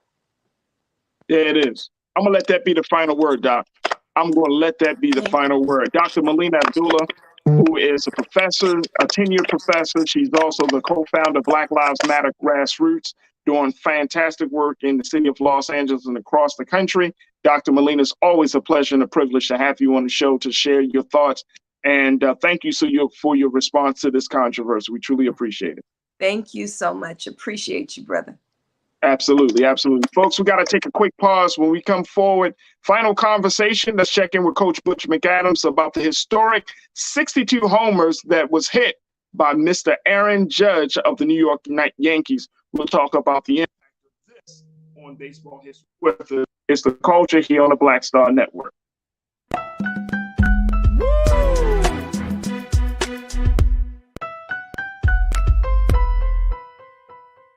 Hatred on the streets, a horrific scene, a white nationalist rally that descended into deadly violence. White people are losing their damn minds. As an angry pro-Trump mob storms the U.S. Capitol, we've seen We're about to see the rise of what I call white minority resistance. We have seen white folks in this country who simply cannot tolerate Black folks voting. I think what we're seeing is the inevitable result of violent denial. This is part of American history. Every time that people of color have made progress, whether real or symbolic, there has been what Carol Anderson at Emory University calls white rage as a backlash. This is the rise of the Proud Boys and the Boogaloo Boys. America, there's going to be more of this. Here's all the Proud Boys, guys. This country is getting increasingly racist in its behaviors and its attitudes because of the fear of white people. The fear that they're taking our jobs, they're taking our resources, they're taking our women. This is white fear.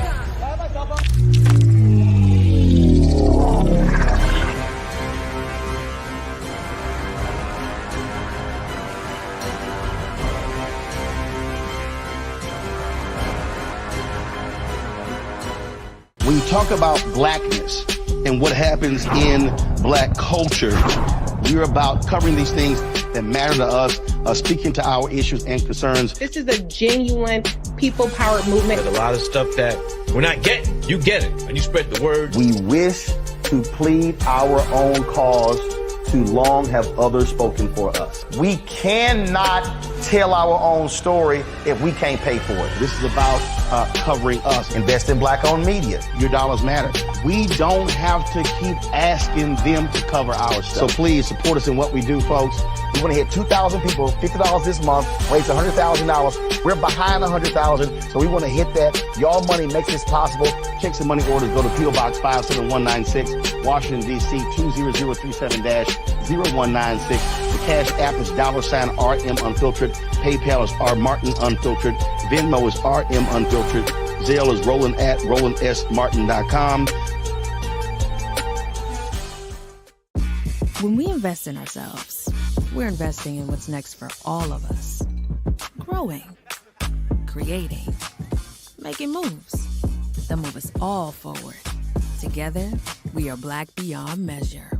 Hi, I'm Dr. Jackie Hood Martin, and I have a question for you. Ever feel as if your life is teetering and the weight and pressure of the world is consistently on your shoulders? Well, let me tell you, living a balanced life isn't easy. Join me each Tuesday on Black Star Network for A Balanced Life with Dr. Jackie.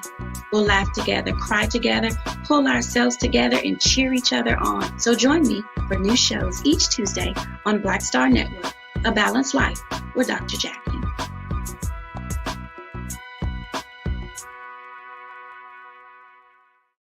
When we invest in ourselves, we all shine. Together, we are Black beyond measure.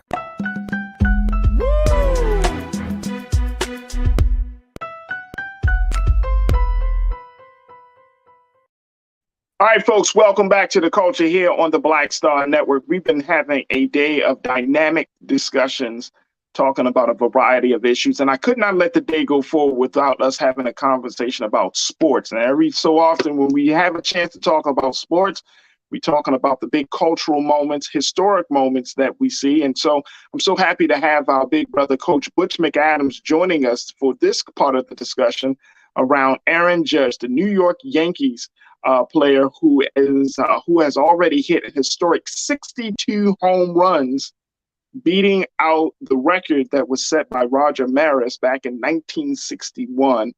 And Aaron Judge is a black man.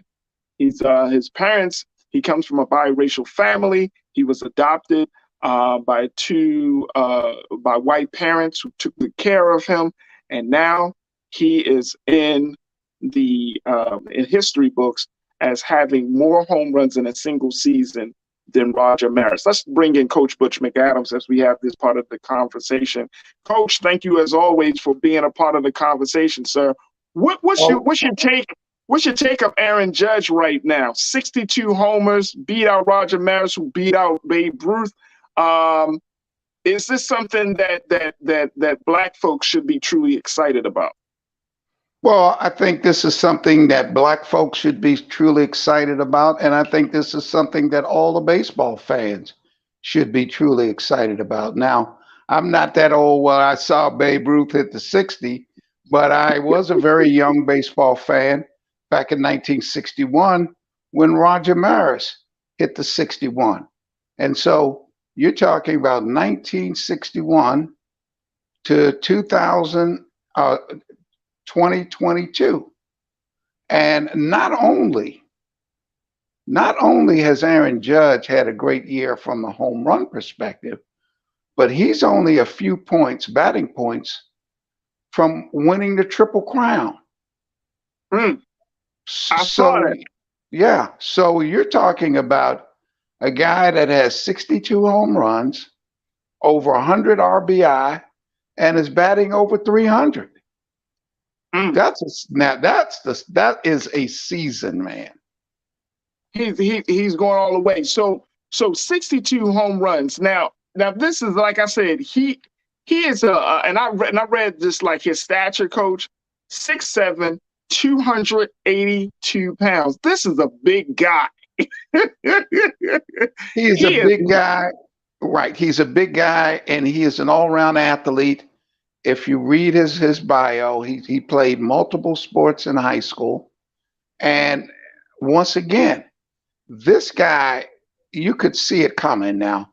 No one could see 62, but we knew that if he stayed healthy throughout most of the season, he had an opportunity to at least get 50. And he, as I said, the 62 is record breaking, but 62 along with a 300 plus batting average and well over 100 RBI, that's a season, man. Now keep in mind, he's a free agent, and hey, he's going to break the bank. He's going to get, in my opinion, a $500 million contract. Golly. And they said that he may, I saw a couple of reports saying that he may actually be a good fit for the Mets. Do you see him at staying with the Yankees, or he's going to move on? No way in the world, unless he has a personal gripe against the Yankees. There's no way in the world that the Yankees are going to let this guy walk, and especially walk across town. No way. You know rather what? see him in another state than walk across Man, town. listen, there's no way, unless he just clearly says, look, I don't want to be a Yankee anymore. And I don't see that. I don't see that. But there's no way that I see the Yankees. George Steinbrenner would get out of his grave, man, and prevent that from letting his sons. But that's not going to happen, no. The New York Yankees. I got you. So, Coach, give me your take on, as part of this story, is the fact that the other part of it, outside of the season he's having in terms of the numbers you highlighted, but there's a lot of talk about this being the post-steroid era, that he's gotten 62 homers after the post-steroid era. That when we saw with like Barry Bonds, Mark McGwire, Sammy Sosa, I remember living in Chicago when Sammy Sosa was on that run to being a home run legend. But that was during the time that we knew a number of players were taking these steroids. Is this the right way to put the accomplishments of Aaron Judge, that can we accurately say that this is a post-steroid era? Yes, I think we can.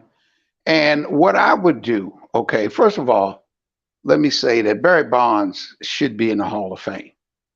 Okay. Yeah. And the reason why I say he should, because Barry didn't juice his whole career. I figure out that he juiced maybe 2 years or 3 at the most. And when he saw McGwire and Sosa, he said, wait a minute, I'm better hitters than both of these guys. And so he did what he had to do.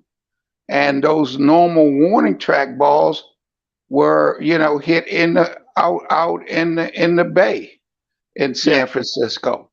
But years before, this guy was a 3-4 tool player. He could hit for power.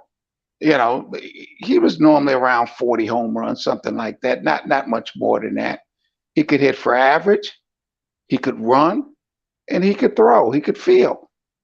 So he should be in the Hall of Fame. Now, in the record books, it should be an asterisk. It should be an asterisk. Hey, not taking out the record books, but an asterisk saying, hey, accomplishment during the steroid era. Because it wasn't like it was only 2 or 3 players, in my opinion, on steroids. I think you had a large percentage of players, including pitchers. So it was the steroid era. And now that we're out of that place, and now we're looking at the future of baseball, because some people have even gone as far as to say that baseball is losing its attention that we see other sports like football has gotten. I mean, and you're a basketball coach, but I know that your first love in sports was always been baseball. Do you see the sentiment around baseball changing in America? And how does that feel to have a black man kind of leading the charge in that way? Well, years ago, baseball was number one, boxing was number two, and horse racing was number three in terms of the pecking order of professional sports. Now, overall, baseball is not near the NFL. The NFL is at a level by itself, but it depends on the city. Now, if you go to Los Angeles, that's a Dodger town. Now they love the Lakers and all, but that's a Dodger town. Make no mistake about it. New York City, LA is a Dodger town. New York City is a Yankees town.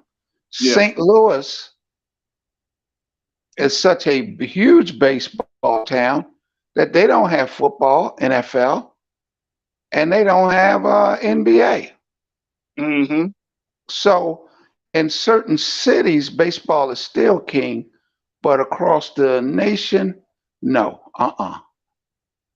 But I love it because it's to me, it's the fairest game. It's the closest thing, a microcosm of life. In football, you got a clock.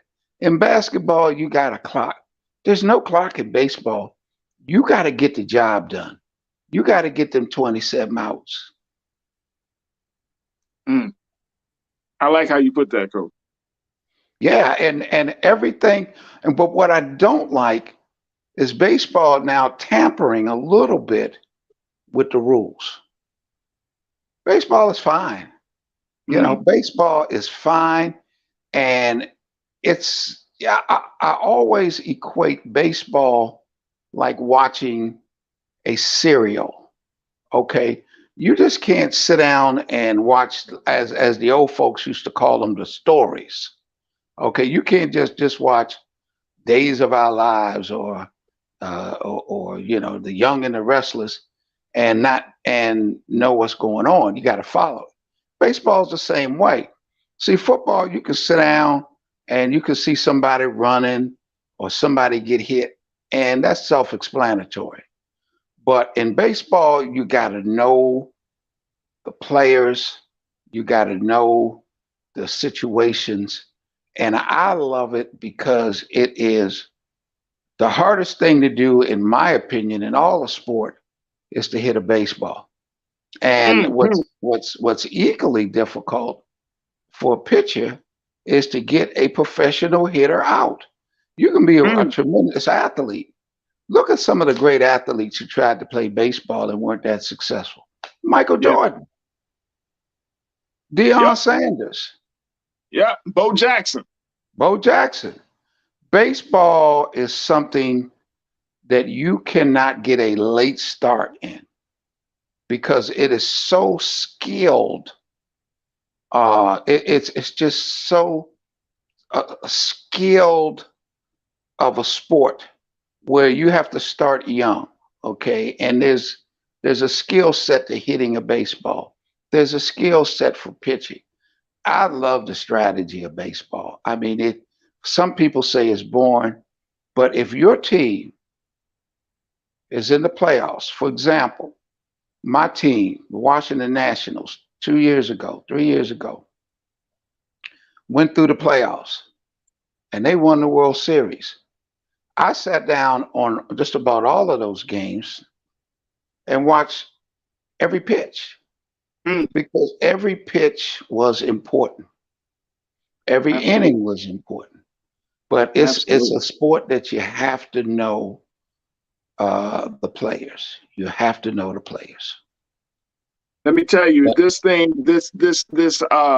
home run feat that Aaron Judge was able to pull off just on yesterday has been talk of the baseball world, so much so that Roger Maris's son, Roger Maris Jr., had put out a message saying, quote, "Congratulations to Aaron Judge and his family on Aaron's historic home run, number 62. It has definitely been a baseball season to remember. You are all class and someone who should be revered. For the majority of the fans," he put majority in all caps, "we can now celebrate a new clean home run king." Wow. I think, yeah, I think that's a fair statement. It's a fair statement. But a statement, and I don't know whether I've ever shared this with you before, but that what statement that really gets me riled up when I would hear some younger people say, well, coach, baseball is a white man's game. It's a white sport. Have you ever heard that? I have heard that. Yes, sir. Yes, sir. I get so angry when I hear it. And I say, how dare you say that?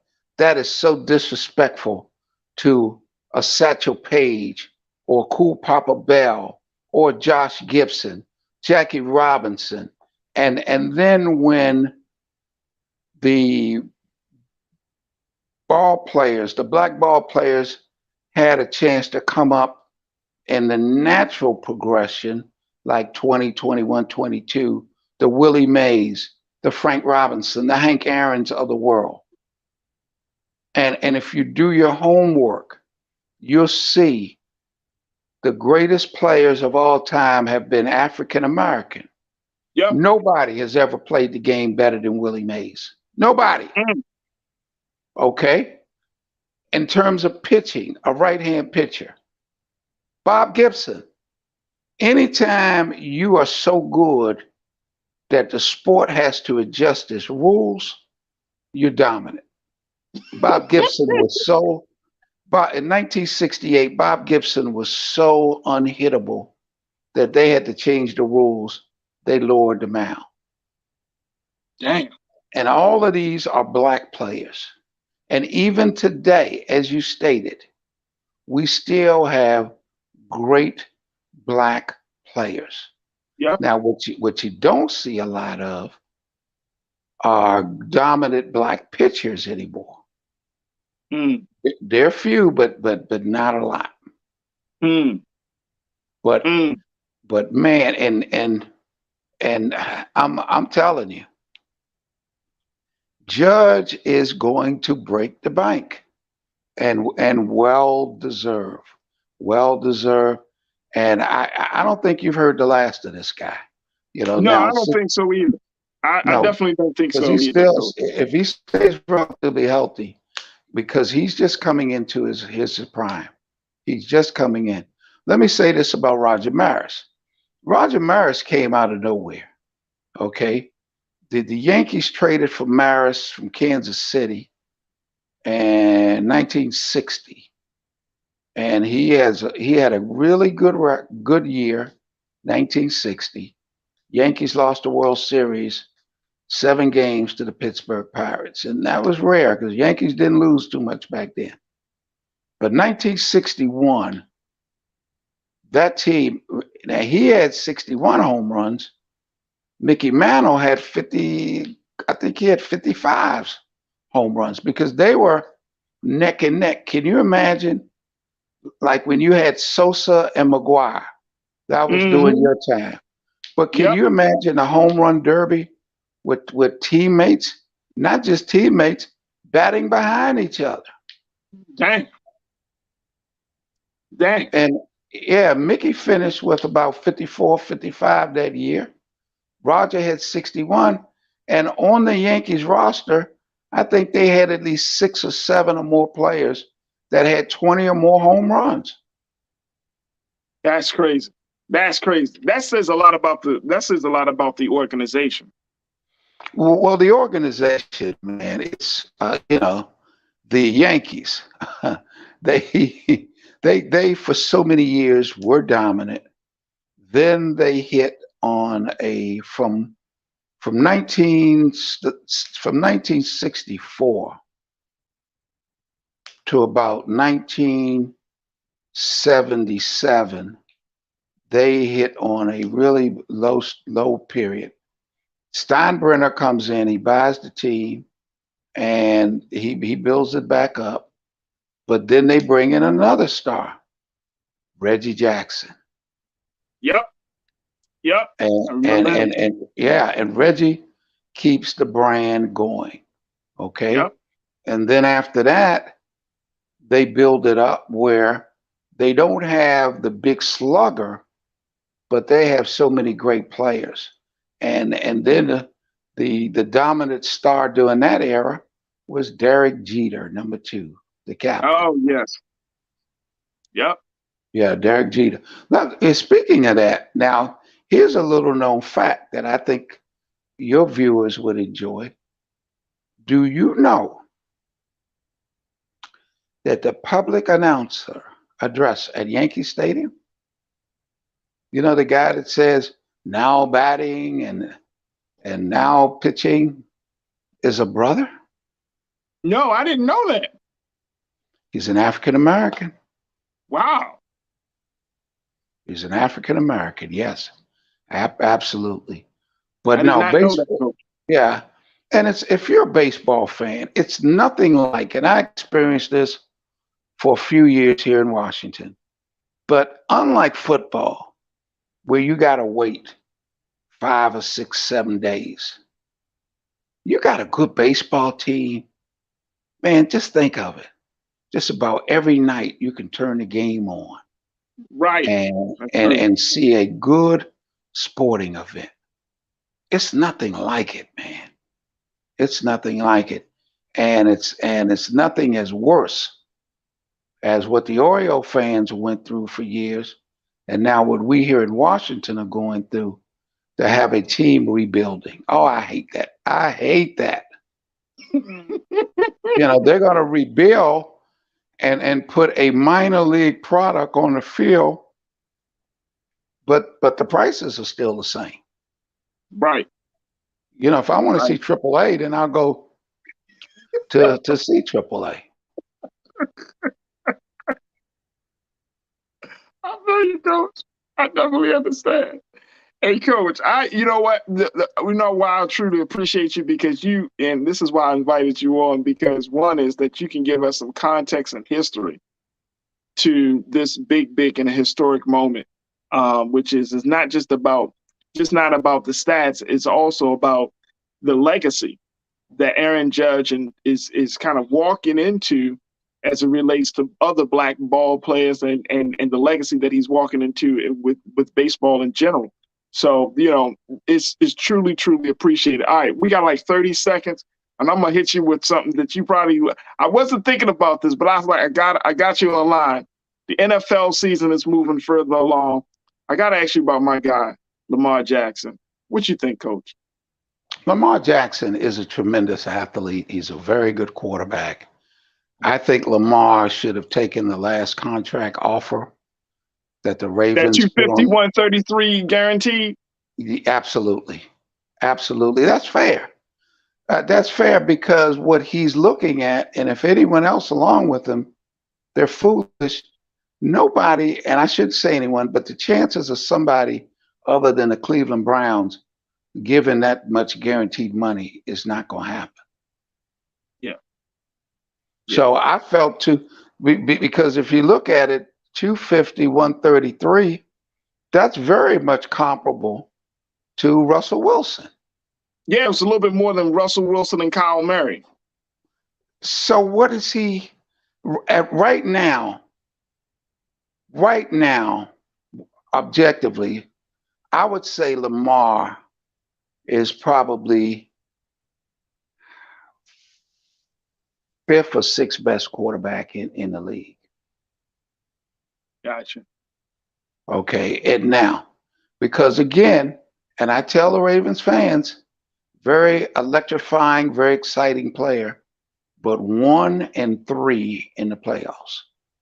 And he's got to improve on that. And I think he will.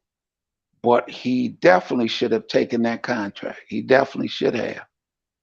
And Harbaugh, very good coach, top 5 coach.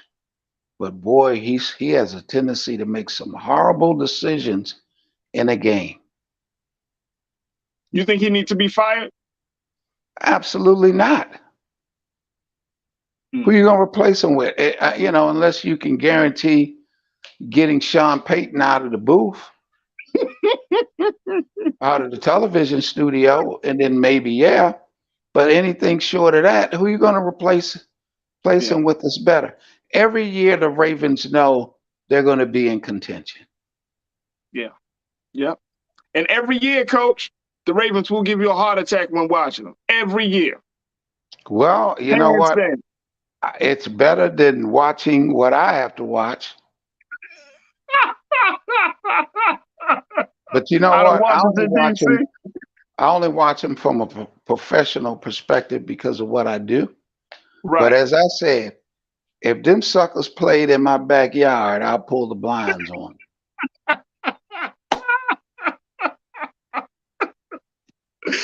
I'm going to leave it right there, Coach. Coach Butch McAdams, radio host, former triple championship basketball coach, man, out of Washington, D.C., one of our great contributors here on The Culture, sports contributors and sports historians here on The Culture. We truly, truly appreciate you, Coach, and we will certainly bring you back on very, very soon. But thank you, Coach, for checking in to talk about the history-making moment of Aaron Judge and 62 homers. We truly appreciate you. All right, folks, that is going to do it for us. I hope you enjoyed the show just as much as we enjoyed presenting these conversations to you. Man, oh man, big shout out to all of my dynamic guests today, who have checked in: Dr. Melina Abdullah, Sister Nekima Armstrong, Dr. Gerald Horn, and Coach Butch McAdams. Thank you, thank you, thank you. Thank you to my online culture crew for being a part of the conversations. Man, oh man, I truly enjoy having these discussions with you. And my hope and prayer is that they edify you, that you go further in your consciousness by hearing and listening to what our guests have to say. Make sure you continue to support us. This is why we do what we do. Make sure you continue to support us here at Black Star Network. Go to our website at blackstarnetwork.com. Support us right there through all of the various platforms by which you can support us. Share the content, like us on our social media page, befriend us on our social media page. We're on IG, we're on Twitter, we're on Facebook. Definitely check us out there. But again, this is Black media at its finest.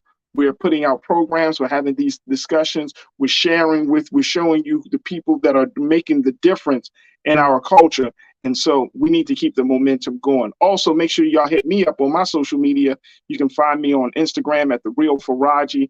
Also, you can find me on Twitter at Farajii, Farajii. I'm always looking for folks to connect with, always looking to put out some new messages, and I will certainly follow you back. As long as you got something to say and you're doing some excellent work. Big shout out to my online culture crew, man, because some of you have been checking in. Janelle, I see you. Lana, thank you so much. Janae, thank you so much.